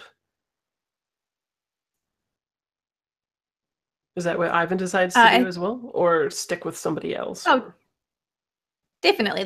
We've got walkie-talkies for a reason. Exactly. Okay, so roll plus wits, because I think you're all being brave. Yeah, I got a 5. Okay, great. Okay, so I think what happens is someone's going down the middle, and then there's the left and the right action going on, right? Of course. And I think what happens is Ivan is the one in the center, and Enzo's making great progress because a kid can just, like, it's like a playground for them, right? But you guys are looking around, and I think we get the typical like jump out sequence for Enzo, where it's like a rat or something like that goes across, and there's like a leap, and then we cut over to George, and it's something similar to, it would be, maybe like a piece of lumber or whatever falls right in front, and you're like, oh, everybody thinks that George is about to get beamed or whatever, but doesn't, right? I totally imagine like we're reporting these on the walkie-talkie. So like Enzo, like I scream and I'm like, nope, sorry, just a rat. Like I will call in on the walkie-talkies. Like no big deal. Awesome, yeah, totally. I think George hears, thinks he sees kids running behind him and thinks he hears laughter. He doesn't report it because he's not sure of his wits still. Right. Only not much time has passed, like half an hour or an hour or whatever, right? So totally makes sense. And then Ivan, are you still there, Lauren? Oh yes, I'm just going on to audio because it was getting out pretty badly. Yeah. Okay, so Ivan, I think what happens is down the center, you everything is mostly stored in such a way that they're to the left and the right as George and Enzo are making their way through, and a lot of the space is quite open in the middle, so they can move everything out and in, like all the bay doors and stuff like that are centralized. So I think you're making your way through there. You're not seeing much, and then you look down and you see like a Pepsi can or something, and you kick it, and the Pepsi can goes rolling, and we see your flashlight move along with the Pepsi can, and then suddenly you see the spirit, who is like, it's a little bit smaller, but it's clearly come out from the ground, because this doesn't have any kind of like cementing in the bottom or anything, so you can surmise that it like went under the ground and then popped up in the center of this place. But you see Fluffy there, and it is like yapping at the at the spirit, and it looks quite human now, and we get a shot of it like looking like a sort of sad golem, and you see like a huge gloved, I don't know what the refuse would actually be, but it seems to form like a hand, and it starts petting Snuffles like lovingly, and then we cut to chat again.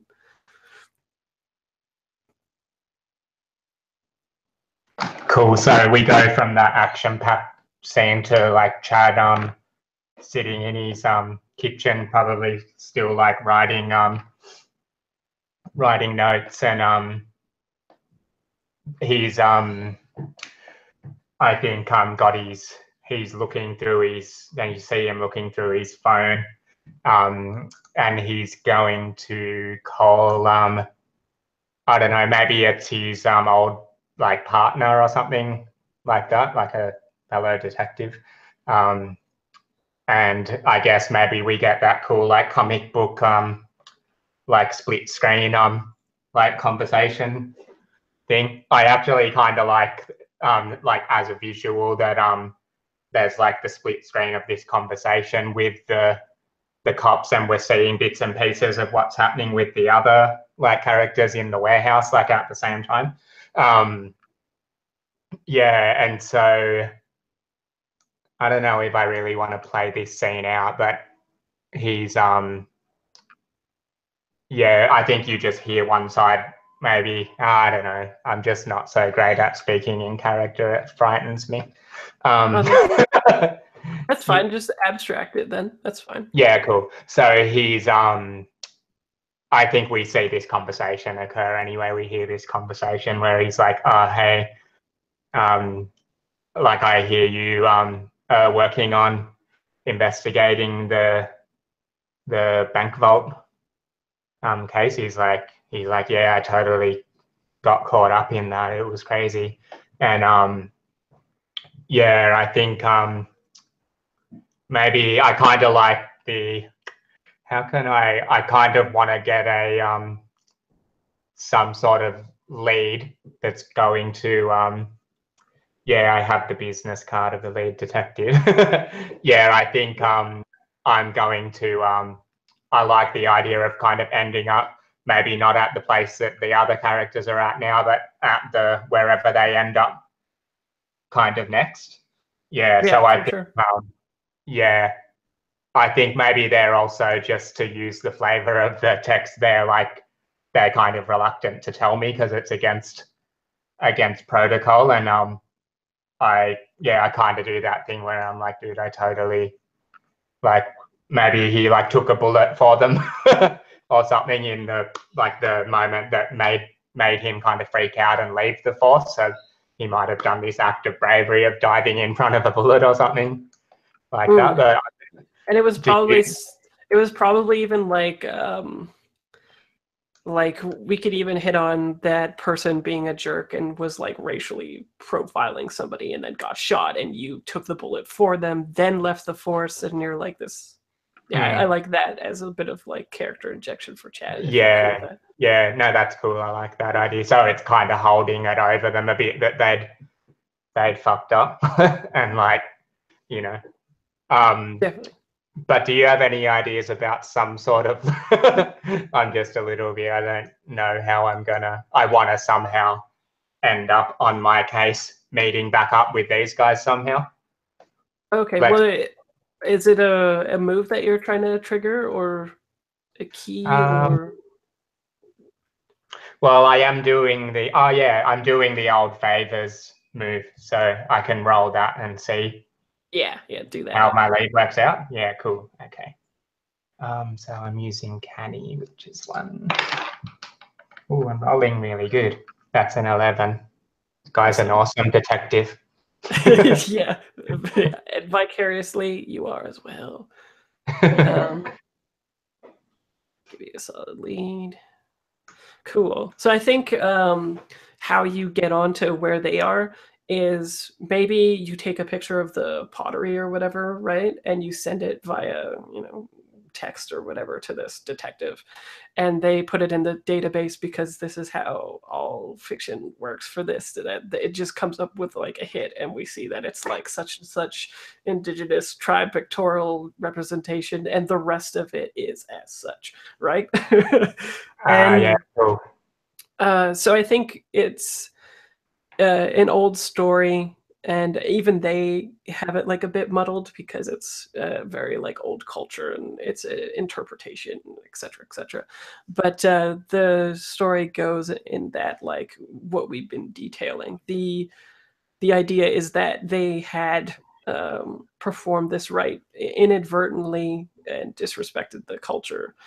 And but I think what you find as the audience is like also seeing that the kind image of the golem petting the dog instead of like maybe them expecting to have harmed the dog. Instead, you see that they were like a very peaceful people, and most likely this golem is like casting about for like why it was summoned and disrespected and such, right? It whatever you learn, it's that it's not like going to be pissed at a dog, it's going to be pissed at people. Right. Cool. And I think how you end up with them is that it's from the lead is that you end up being told where they are, in the sense that they're on that burial ground, right? Like this whole area is that burial ground, but maybe where the mill is, or close to it or close by, there's like the epicenter of their culture or something like that, right? Like maybe the actual residences, like the populace, lived like not too far from this steel mill, and there is, I think it's like a ambiguous mystery at the moment as to what happened to these people exactly. But I kind of like the idea maybe that this partner has since been either promoted or demoted into the like investigating slightly like supernatural. It's probably a demotion. You know, like I don't know if you're familiar with the Dresden Files, but the cop in that, Murphy, is in this kind of like investigating, like special investigations kind of stuff. Like they get all the cases that, you know, oh right, I can't be that aren't understood kind of thing. So maybe that's why they're able to pass on, like, and why they've got this, like, a bit of this information and that sort of stuff too. Yeah, and I think it's like a story like I don't know, 100 years ago or whatever, all of these people just disappeared, yet the audience is aware that it couldn't have been that simple, because at least one of the characters in the last scene is one of these people, and they know that their home was stolen from them by the government and they got the deed back, right? So it's definitely like sweeping under the rug yet again, just like with this refuse, right? There's a really common thing, like in like Tasmania in Australia, like doesn't have any Indigenous people. Like, you know, it's that kind of Last of the Mohicans style thing. Like, yep, there's none of them around anymore. Like, and there's heaps of Indigenous people in Tasmania. Right. And so I'm going to increase the echo by 2, 1 for discovering it and 1 for finding out the story of the people. And then I'm going to also increase the machination by 1 for one of the failures. And then we're going to cut back over there, or not the failures, but the complications, the 7 to 9, is that more time is ticking. And I think when we cut back, Enzo and George, you round like a corner or something like that, or probably even Ivan is like communicating on the walkie-talkie about seeing this thing, right? So maybe play that out, and then I'll give you some more information based on that. I like to think, you know, for a fact, Ivan is just like, move he's doing, he's like, okay, so I'm going around the corner and I'm going down the hallway kind of thing. And then as he like drags the searchlight up, like he's Snuffles, and then he like raises it a little bit higher. This is like spirit thing, right? And he's like, guys, my God, guys. I mean, if you keep talking, we can't respond on the walkie-talkie. Yeah, you have to say over. Over. Pet, guys! Found it! Enzo, you need to get here with your bloody camera. I'm coming. Remember, say over. Over. Oh my God. We don't have time for this. Over, Jesus. I'm coming. Over. Did you see those children? I mean,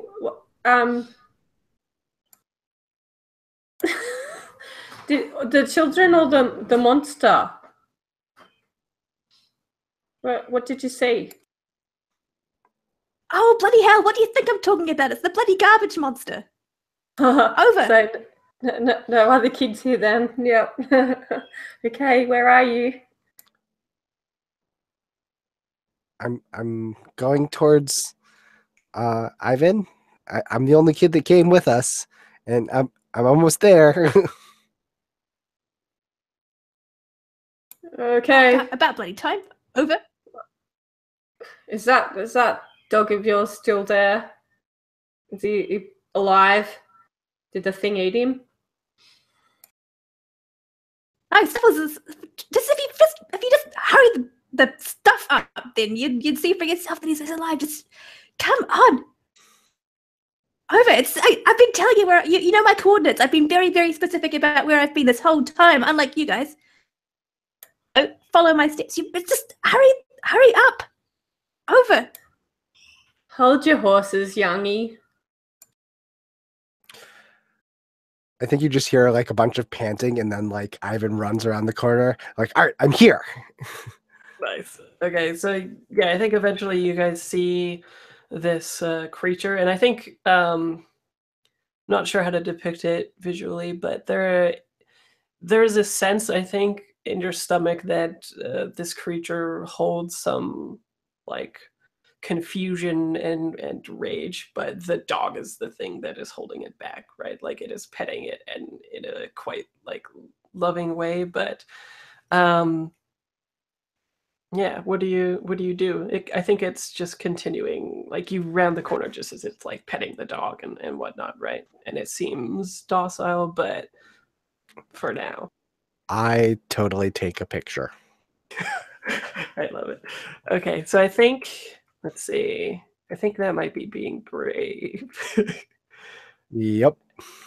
Yeah, and maybe Enzo doesn't even see it that way because he's a kid, right? Like he's just like, I need photographic proof. It'll be fine, right? So yeah, let's see what happens with that. I got a 7. Okay. Actually, do you think?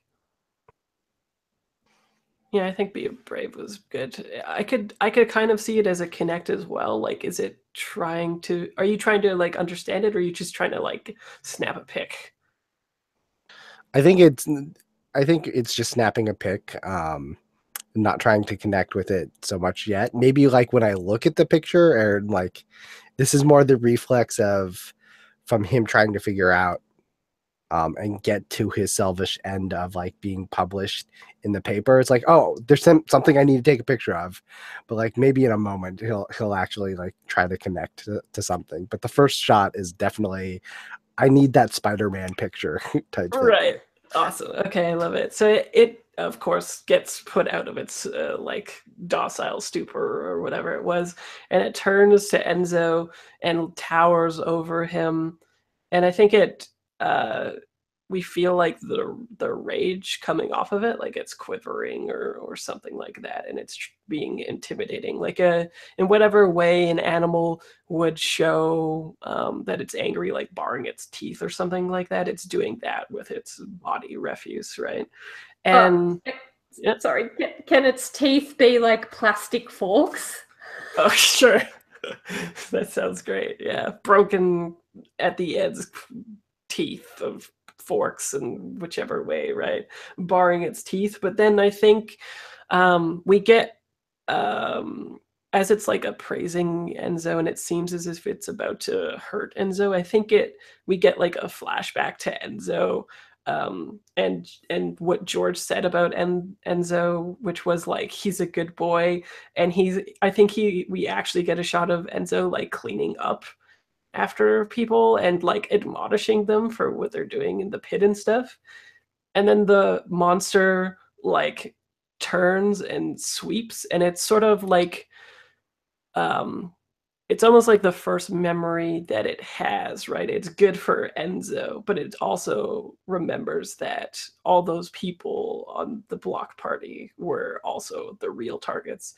and I think we need to have a be brave from Ivan as it turns and makes to like go right in your path and walk right through you essentially. And we might even get, if it's okay with Ivan, I don't know, I don't want to speak for your character or anything, but we might even have like this similar shot of Ivan at the party who just like tosses in one of those forks or something. Right. Whatever you want to. For narrative, could I say that Ivan like jumps in front of and like between Enzo and this thing as it definitely approaches him, and you'll have to go through me before you can get to him, you pesky whatever you are, gonna. Awesome. Because I'm gonna get on a key. Okay, sounds good. Awesome. Love it. I knew I had a reason for putting keys in there. So I think it's still a be brave though, for sure.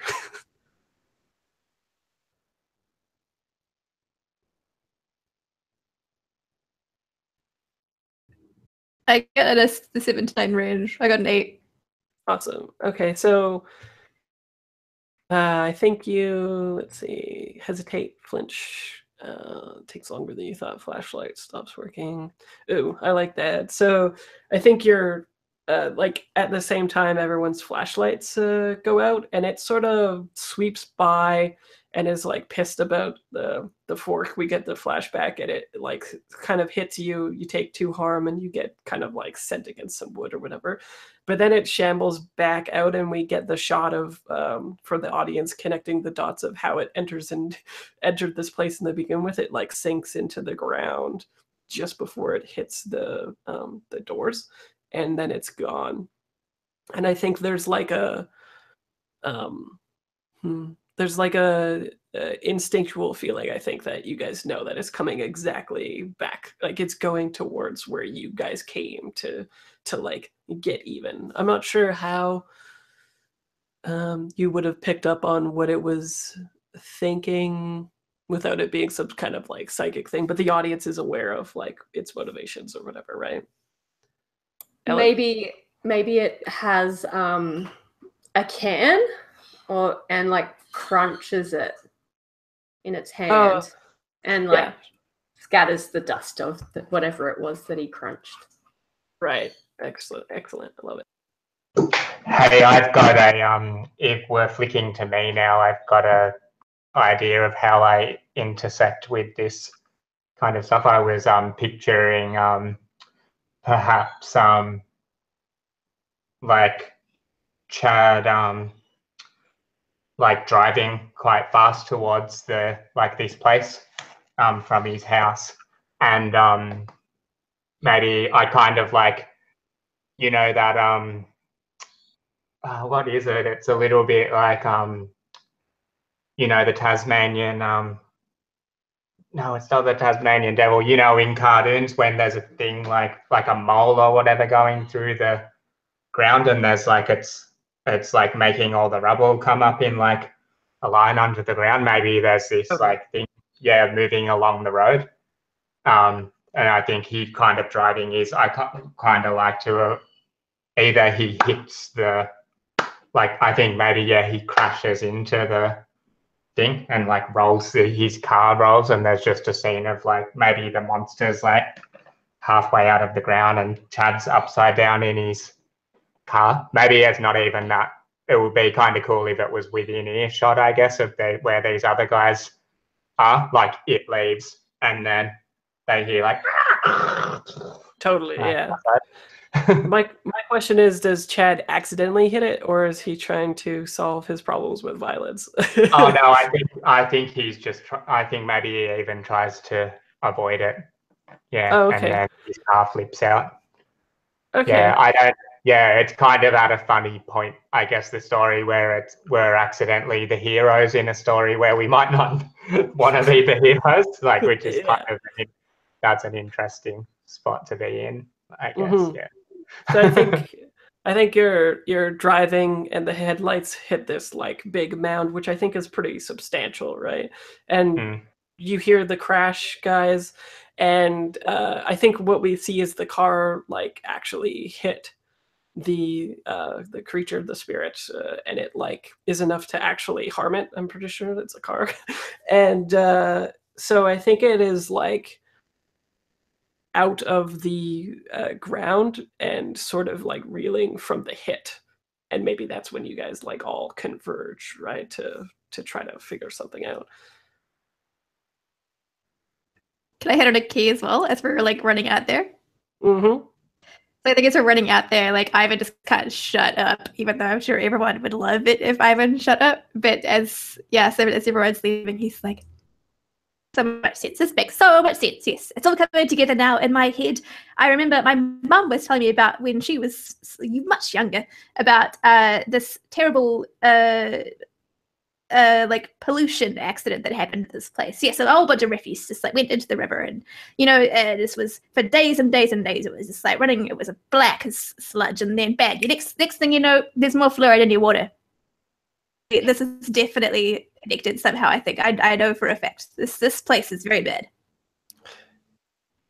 If it's okay with you, I think like as you're taking like spewing all of this, Enzo just goes and picks up Snuffles and then like carries Snuffles over and then like hands Snuffles to you like at the end of that conversation and like here. Just like handing you the dog that like you like maybe you were starting to walk away without even like picking up the dog. Mm-hmm. And I think I'm going to And then I would say, oh, thanks. Yeah, I think I'm gonna increase the machination clock because my mind, what is obstructing the truth of this question, I think is time. Like I don't think it has too much of it, and it's trying to express itself, but it is a pile of refuse that is like literally decomposing in a way, right? So that is what is working against the truth, is the fact that it is decompiling itself and has now been hit by a car, which doesn't help. So I think it like it's quite why can't I say that name or that word today? It is acting quite human now, like whereas in the beginning it seemed like more of a monster or a spirit.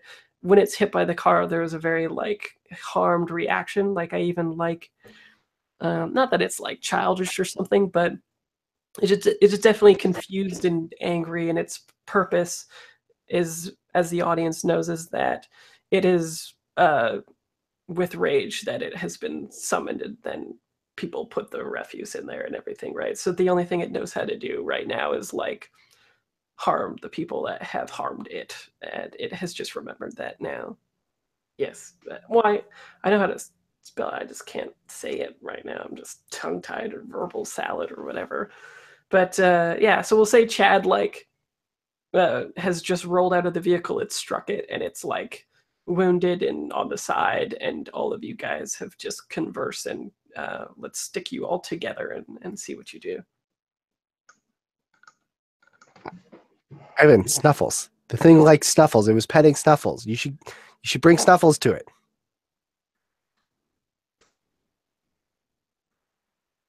Snuffles is like Ivan's holding Snuffles like up by his chest, and Snuffles is like licking his face, and like Ivan can't quite get words out because it's like dog tongue in his mouth, and he's like, "Well, Snuffles," and he like puts Snuffles down. He's like, "Well, Snuffles is a pretty great dog, but yeah, maybe we should see what Snuffles can do." And he sort of like lets Snuffles down and looks down at Snuffles. I really like the idea of you're like, yeah, Snuffles is a great dog. Everyone likes Snuffles, and it's just a split cam of you and George is shaking their head. No. Yeah, that's awesome. And I think in a way, I think the move in this would be connecting with something via Snuffles, right? Is what it seems like to me. Yeah. Cool. So roll that up. That is plus wits as well.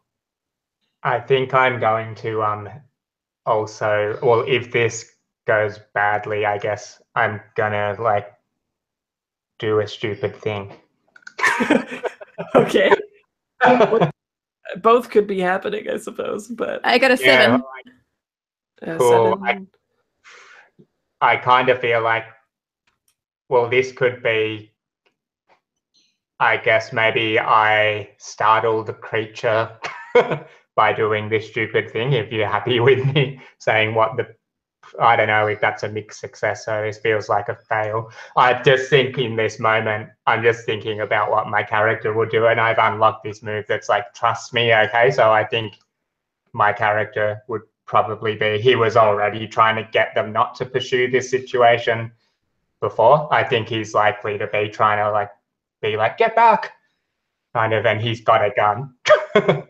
So I think it's gonna be, I kind of don't want to do it, but I think that is what an ex-cop that's a big burly dude that works in security would probably do in this situation.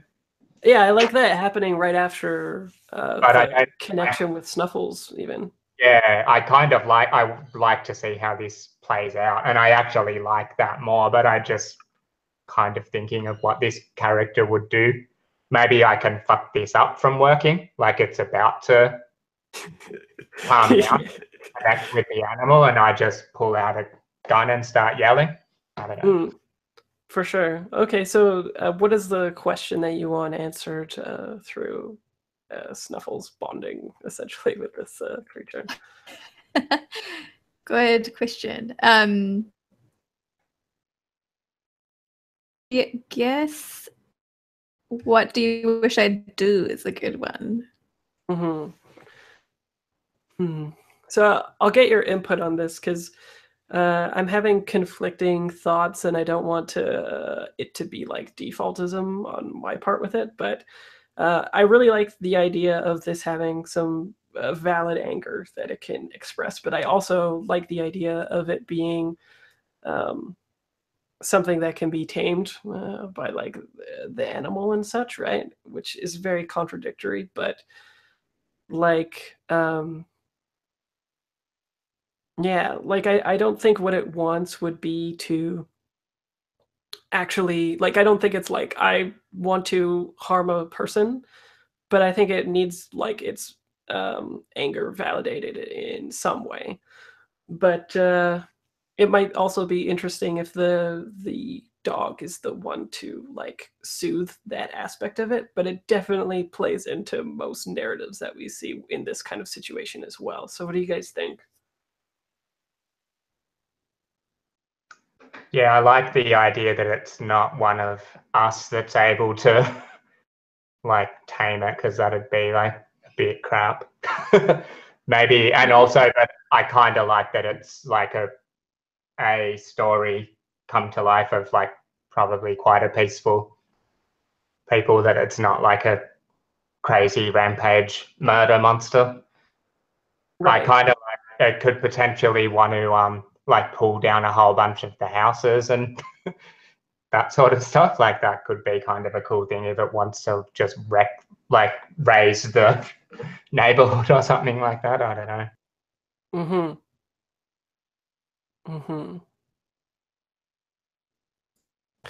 I like the idea of what you were saying, where its anger is somewhat validated.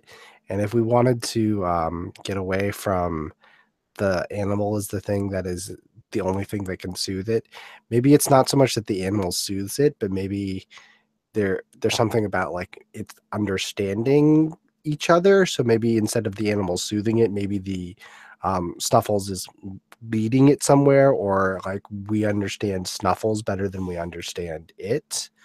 And so like maybe there's something like that along the way. So it's maybe not that it's soothing it, but maybe it's Snuffles is being more communicative than the spirit.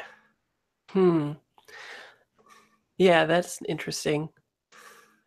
I wonder if it would be interesting that we've kind of semi-established that the people were misrepresented in that they just disappeared. I wonder if its goal then would be to consume the community, right? Like not necessarily that the people would be dead, but that since it's a consuming creature, it could consume the houses and like erase the lifestyle, that kind of thing, right? So it does it in such a way that it isn't like killing people, but it's still showing people what went through as well in a way that it can.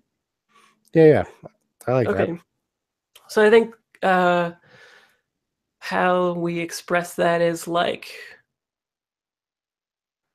yeah, I think Snuffles goes up to the dog, and it's almost like it would be a Pixar movie or whatever, right? Where they have like this unseen communication. Like it seems like they have some kind of dialogue, and Snuffles, I think, even makes like a sort of nod type gesture, which is quite strange, and then goes towards uh, the houses that we saw just being constructed, right?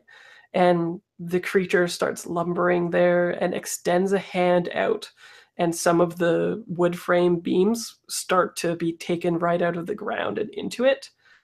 And I think that's probably when Chad would act, right? Like he'd be seeing, like, maybe from his perspective, he'd be seeing it like attacking the house or doing some sort of aggressive thing, right? Yeah. That's funny. I heaps don't want to do this, but I reckon he would do it. Yeah, so I think yeah, maybe as it turns away from the people, like these other guys, I think Chad kind of runs out and he's like yelling out to them to like get away from it, and I think he's going to like do this like it's his move called muscle memory when he turns to violence. Like it's kind of what he knows how to. He's protecting people with his gun, trying to do a good thing. But I kind of like it that in the terms of the narrative and what the audience is understanding, that this, like, it's a shit thing that he's doing. Like he's actually kind of being the bad guy right now and wrecking things. Totally. So I guess I'm rolling to see how effective he is at which is wrecking kind of things. funny. Yeah. Yeah, so if I succeed, I wreck things really good. Yeah, and you have advantage in turning to violence with your gun. Yeah. Well, he rolled really badly. I rolled badly. So I choose that. It's still a 6, even with my like 2 best dice. Even, wow, okay. Cool. So yeah, I think what happens is it starts sucking up this stuff, and you shoot it, and of course it's like a pile of refuse. Like you can't really harm it with a gun, essentially, but it is like enough to express like what you are doing to it, right? Like it understands that you are trying to harm it, even if it doesn't have a body to be harmed, essentially, by a gun anyway. So I think it also furthers the time. Like maybe you nail the main garbage can or whatever of it, and it goes spinning out, right? And so that seems like a minor victory for Chad. But in terms of the narrative way, I'm moving the machination forward, and in that, like, it has less time now to do the thing that it wants. And then, yeah, I do think that it is consuming all of these materials still. And I like the idea of it consuming it as it walks. So it's taking it from all these different people, right? Like everybody's houses are being a little bit consumed as it's going by, in order to say, like, all of you will contribute to this structure that I am going to be building in the future, that kind of thing. So what do you guys do? You see it like sort of wince and maybe like get pain, and I bet actually Snuffles expresses what is up to Chad and goes up and like bites his ankle, take 1 harm. and that is enough to like startle people, and that's when it starts making your way towards the cul-de-sac, and we see all the like bits, like the tiling from the houses and beams and stuff like that start going into the creature. And what does everybody do? I am totally following and still taking pictures. Cool. And so actually, you know what? I'm not following. I am on my bike because I'm totally trying to get ahead of it so I can get the better angle to take pictures. Awesome. Love it. Okay. I'm wondering out of character for everybody, is anybody like, oh, this is quite strange, what is it doing? And what is Chad's response to this as well? Like, is he still just angry and pissed and trying to stop it? What is everybody's mindset? I think Chad's concerned about protecting people, but he's also like, he wants to know what the hell's going on, and he knows it's got some sort of connection to strangeness happening. That happened in the bank. And the stakes that I was trying to set up with that scene as well is that, like, it is clear that it's going towards everybody's houses, so essentially everybody's house is probably going to get messed up as well. So like, is everybody still into like, oh, this is the kind monster, now that you have stakes in it, like it will eat your house as well, or what? I was just thinking that, like, I think Ivan's very much like, this is the best, like, literally the best thing ever, because they all doubted me, and like, look, how can the government ever cover this up, kind of thing. But then a second thought is like, there, all my things are there. I can't lose all of my stuff. I worked way too hard to like procure all of like my technology. George sees a birdhouse that his wife made before she passed away get sucked up into the creature's form, and he just like sheds a tear and like hobbles towards the creature with his cane raised, and he wants to start laying into the back of the creature's leg. Awesome. Okay, so you're turning to violence? Yeah, he's a broken man now. Like his yard's not neat anymore. He doesn't know what to do. And is like, he's got. It's sad it's sad that his late wife's like house, like the bird feeder, got sucked up too, right? Like, I think if I was watching this, I would be sad. So. Yeah, I think like we have a cut scene where it shows her like crafting it and painting it, and him bringing her cups of tea while she's doing it, and then them hanging it together. And when the first bird lands, it's like this lovely little montage, and it just crushes his little heart. And so with the wits, I've got 8. Okay, so I think the complication again is advancing the machination clock, because like hang on sorry, it was turn to violence, wasn't it? Yeah. So -2. Okay. Sorry, I've got 6. Okay. So I definitely am moving it forward. And I think like, yeah, like, this is gonna hurt my heart a little bit, but yeah. So the machination clock moves forward again because it's like open. It feels I think it like picks up the hostility of George and the feelings, right? And that degrades it even more. And we're only one away from it, like essentially failing, right? So I think what it looks like is, by now, a lot of the houses and certainly everybody's stuff is inside of it. And I think it's desperately just trying to get to like the open field to assemble this building, right? And so what is everybody else doing? I think like, yeah, your possessions, you know, if you like a roof of somebody's house, certainly pieces of everybody's things or whatever are within this thing, right? Yeah, so I think Enzo like sees all this stuff and maybe sees George like hitting on the back of the creature and like making things worse. And I think at one point, like when Enzo sees all of this stuff, like I want to try to like connect with it. Like what I want to do is eventually like come and like bring some like something of Enzo's to like give to the thing and help it like build it. So like I don't know like what that would be, is like maybe as like we go by like the structure, like he like goes favorite pictures even, right? Something like that. Yeah. Like you're like like ones of like your mother in like a really caring position, or just the moments that mean a lot to Enzo, perhaps. Hey. Yeah. And so like we see the scene of him like just like snapshots as like he runs and like drops the bike off, like the bike still like goes like spinning off because it's the whole jump off while it's still moving type thing, like runs into the house and grabs the like pictures like from his room, and like the parents like just like sort of like wake up, and like he doesn't even like stay or do anything, like the door just like swings open and he's gone again by the time they like just like dismiss it and go back to sleep.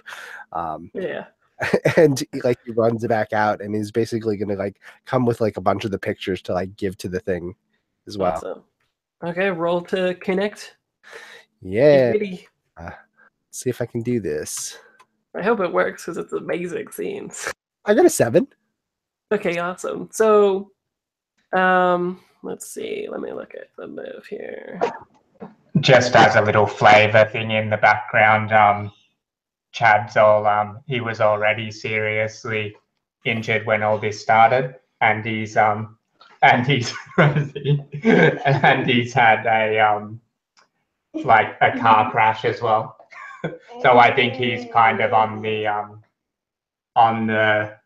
ground, like kind of yelling out to the kid. He's like, "Kid, get away from that thing." And I think he's kind of clocked out a little bit. He's like, he's messed up and tired and doesn't know what to do now. I kind of even like that this thing maybe resembles more of a force of nature now too, right? Like, so since parents might be waking up and stuff, it probably looks like a tornado, and that's how it will be reported on as well, right? Like a tornado hitting the community. Oh my God, it's unheard of. We're not even in Kansas or whatever, right? That kind of thing. So what are you choosing with Connect? I think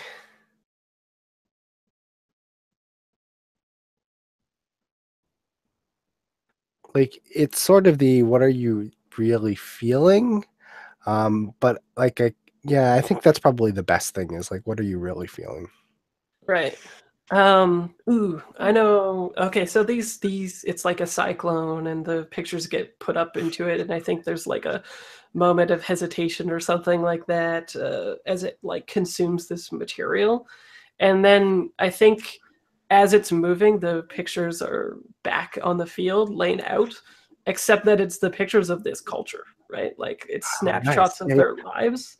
And I think one of them is definitely going to be the structure that is intending to be built, but it's trying to tell a story with your own pictures to reciprocate. And it's probably like at one point it's like an impossible picture of like the indigenous tribe together, and then the next it's gone, right? Like saying like we were erased and that kind of stuff. And then other moments of their families interacting and heartfelt moments and stuff like that, and it's leading it in a trail, and that then the audience knows that Enzo is the first one to like really put together what this thing is trying to accomplish in its last moments, even though it was created with an act of like kind of appropriative cruelty, right? What is everybody else doing? And I advanced your the echo as well. Oh, it's down to the wire. Yeah, there's one of each.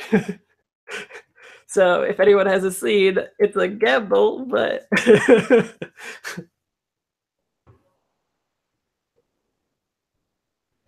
does anyone else try to connect with it, or simply I was gonna yeah, go ahead, Ivan. Yeah, I was gonna say like and for just like leapfrogging off of like Enzo's thing, but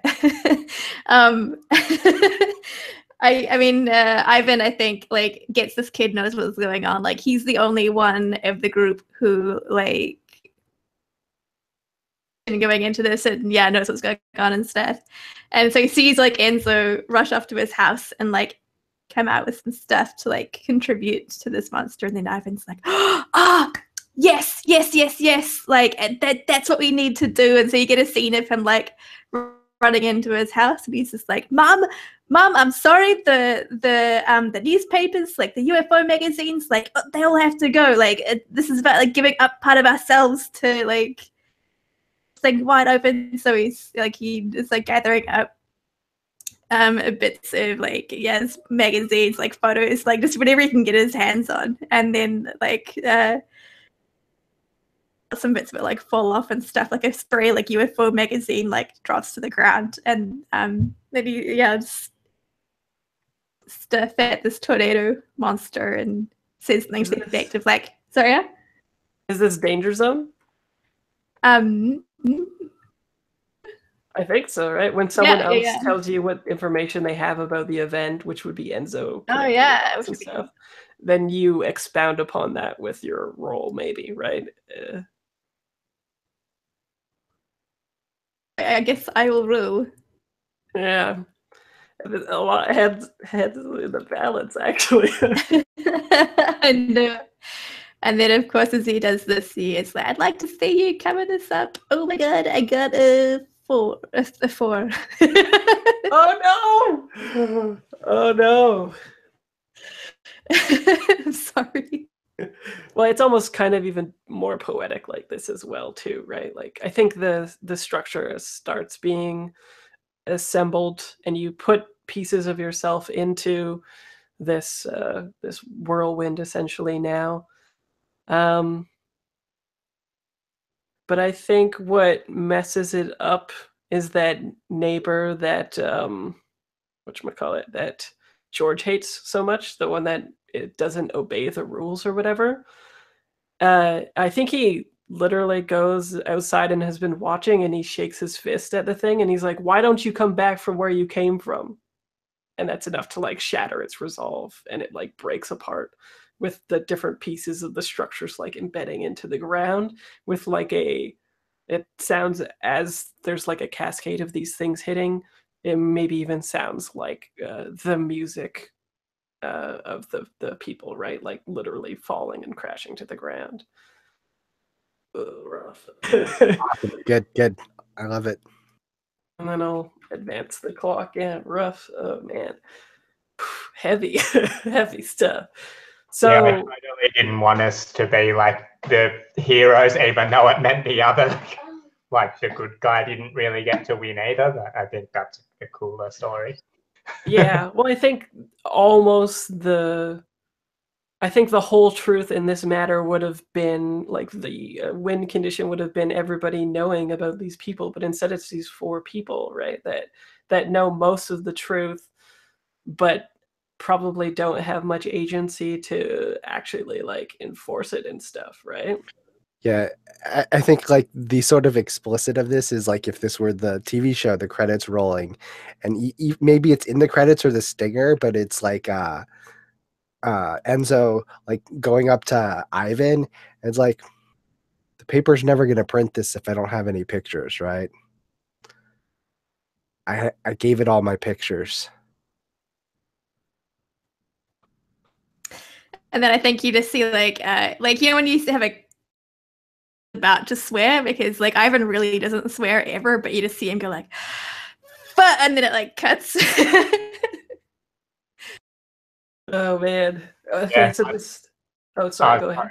I was going to say I've got a little epilogue-ish thing. Yeah, I was just gonna say if anyone has epilogue, let's do them now then. So go ahead, Jen. Definitely. Yes, please. So I think this is like a month later or something, and I think Chad's walking down the street in like the city, probably near the bank and stuff, and I think he just he coincidentally bumps into how is this gonna work? He bumps into Elspeth, you know, the like young Indigenous woman from the, and I think there's some sort of, I mean, she was wearing a mask and everything. He has no way of knowing that she was like beat him up and robbed the bank for whatever good purpose it was. But I actually kind of like maybe there's some strange little connection that happens, and they end up, we see little like bits of a conversation that they're having that leads to mention, like he just decides to open up about this creature, and we kind of get a little bit of a hint of some sort of like him doing something in the future with those people and with those stories and stuff. For sure. So George, like, he saw it all. He was there, but he's so set in his ways that he has trouble, like, empathizing with the reason behind it all. I think he doesn't really understand what happened in the end. So he's just, cut to a couple of months later as well. And his house is almost as it was. He's rebuilt the birdhouse. He's re-turfed the lawn, and he's just in the process of watching some painters paint the outside of his house the same like pastel blue that it was, has been for years, and he hasn't changed. I've got another little bit. I think you see Enzo taking some of the pictures that have all turned black, like those Polaroids, like after they went through there, and he's framing them and then putting them into boxes and like wrapping them up. And so then you can see it on the names. It has a box for each of the other three people. And then he's got one on his wall, like in his room. And it's just like a framed picture of a Polaroid that's completely black, because like everything got faded from it or whatnot. But like he then like you maybe just either leaves it like in the mailbox or like on their doorstep of all the other threes, of like, what's inside of it, but it's just the package box.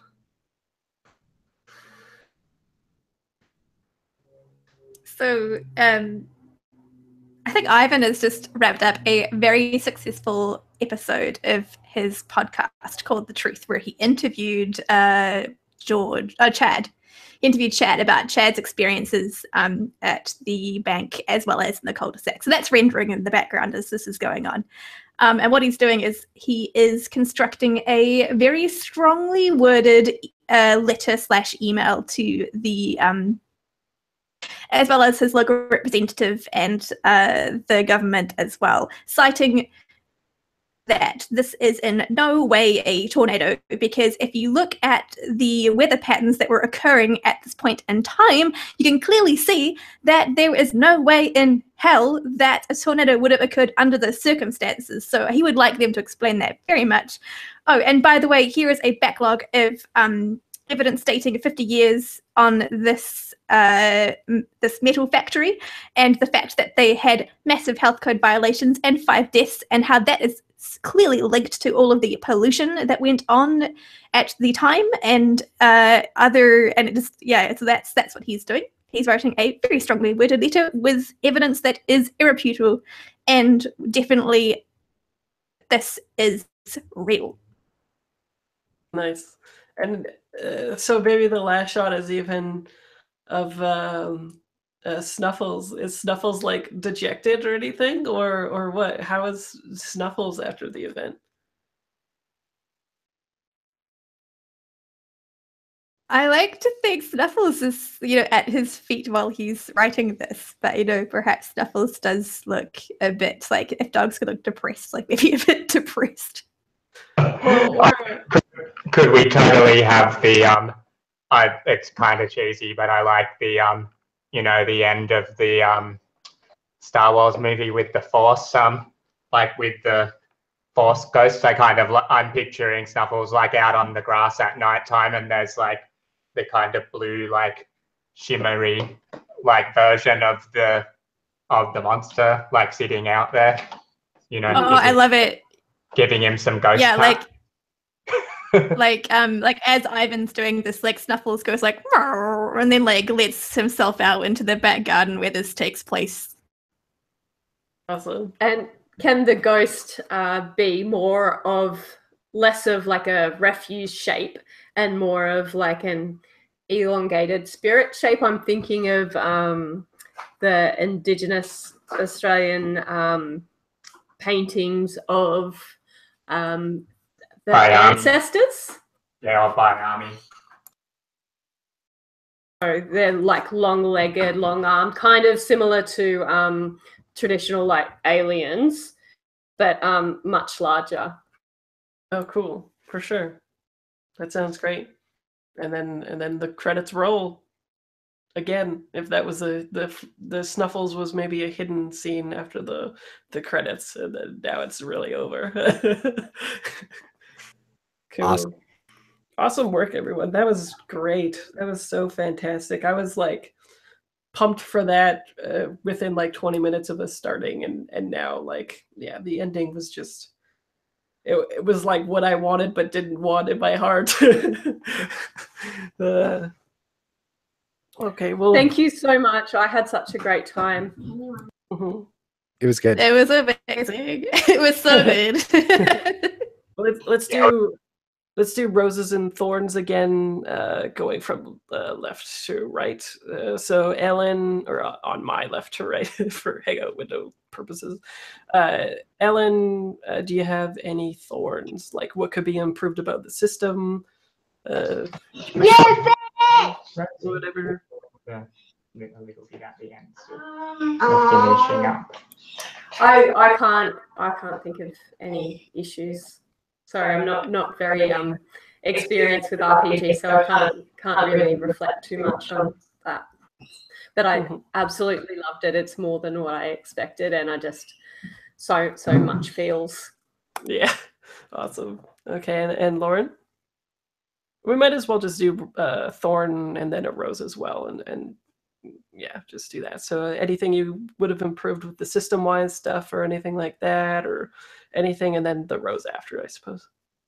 I think the only thing for this playbook is I had a hard time trying to figure out how to hit on my moves since they're a little bit circumstantial to like being in my house. And the stuff, I think they're super cool. Like I really would have loved to have people tell me secrets for narrative purposes. Like I love that move so much and I'm very sad I couldn't use it.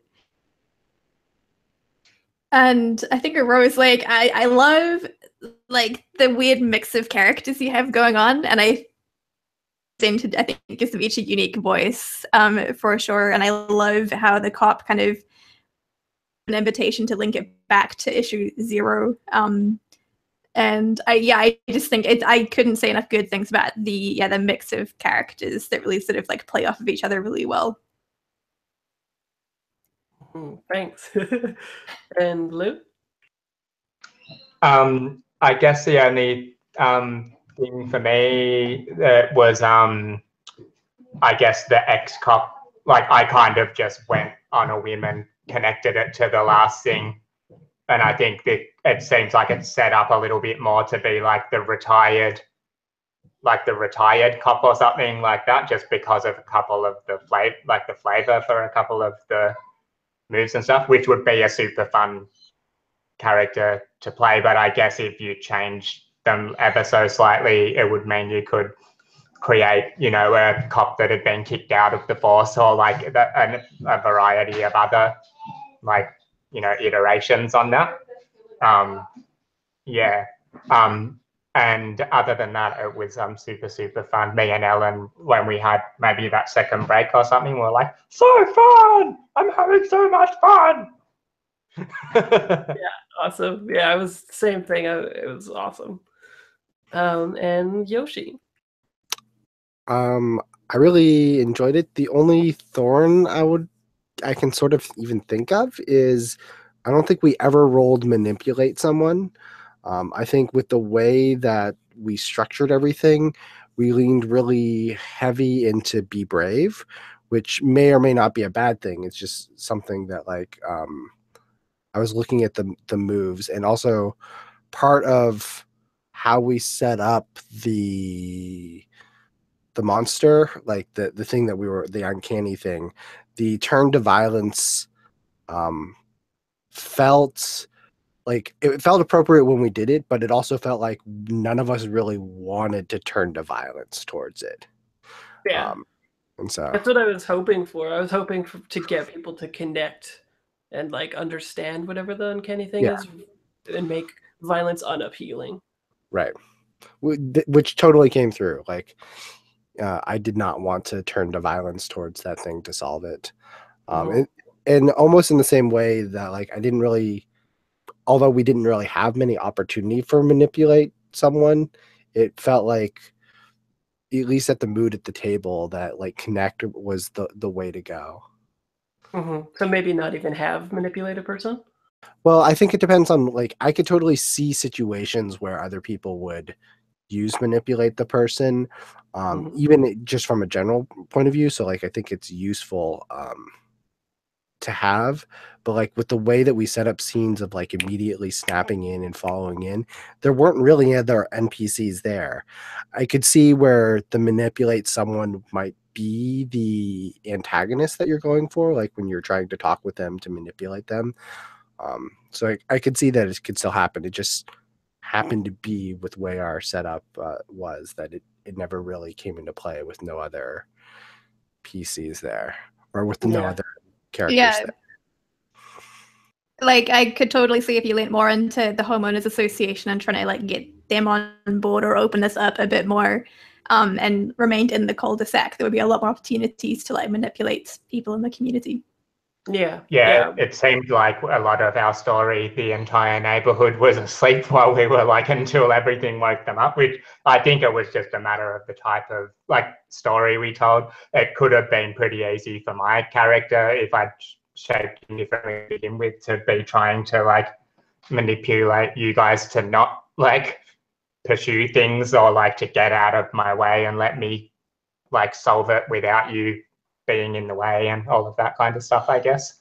Yeah. And the kid having to sneak around more and that sort of stuff. Yeah. I think the decision to go after the thing right away is what led to that. And I kept it both ways and then was just looking at your guys' faces when I suggested it and everyone lit up like crazy. So I was like, okay, this is happening.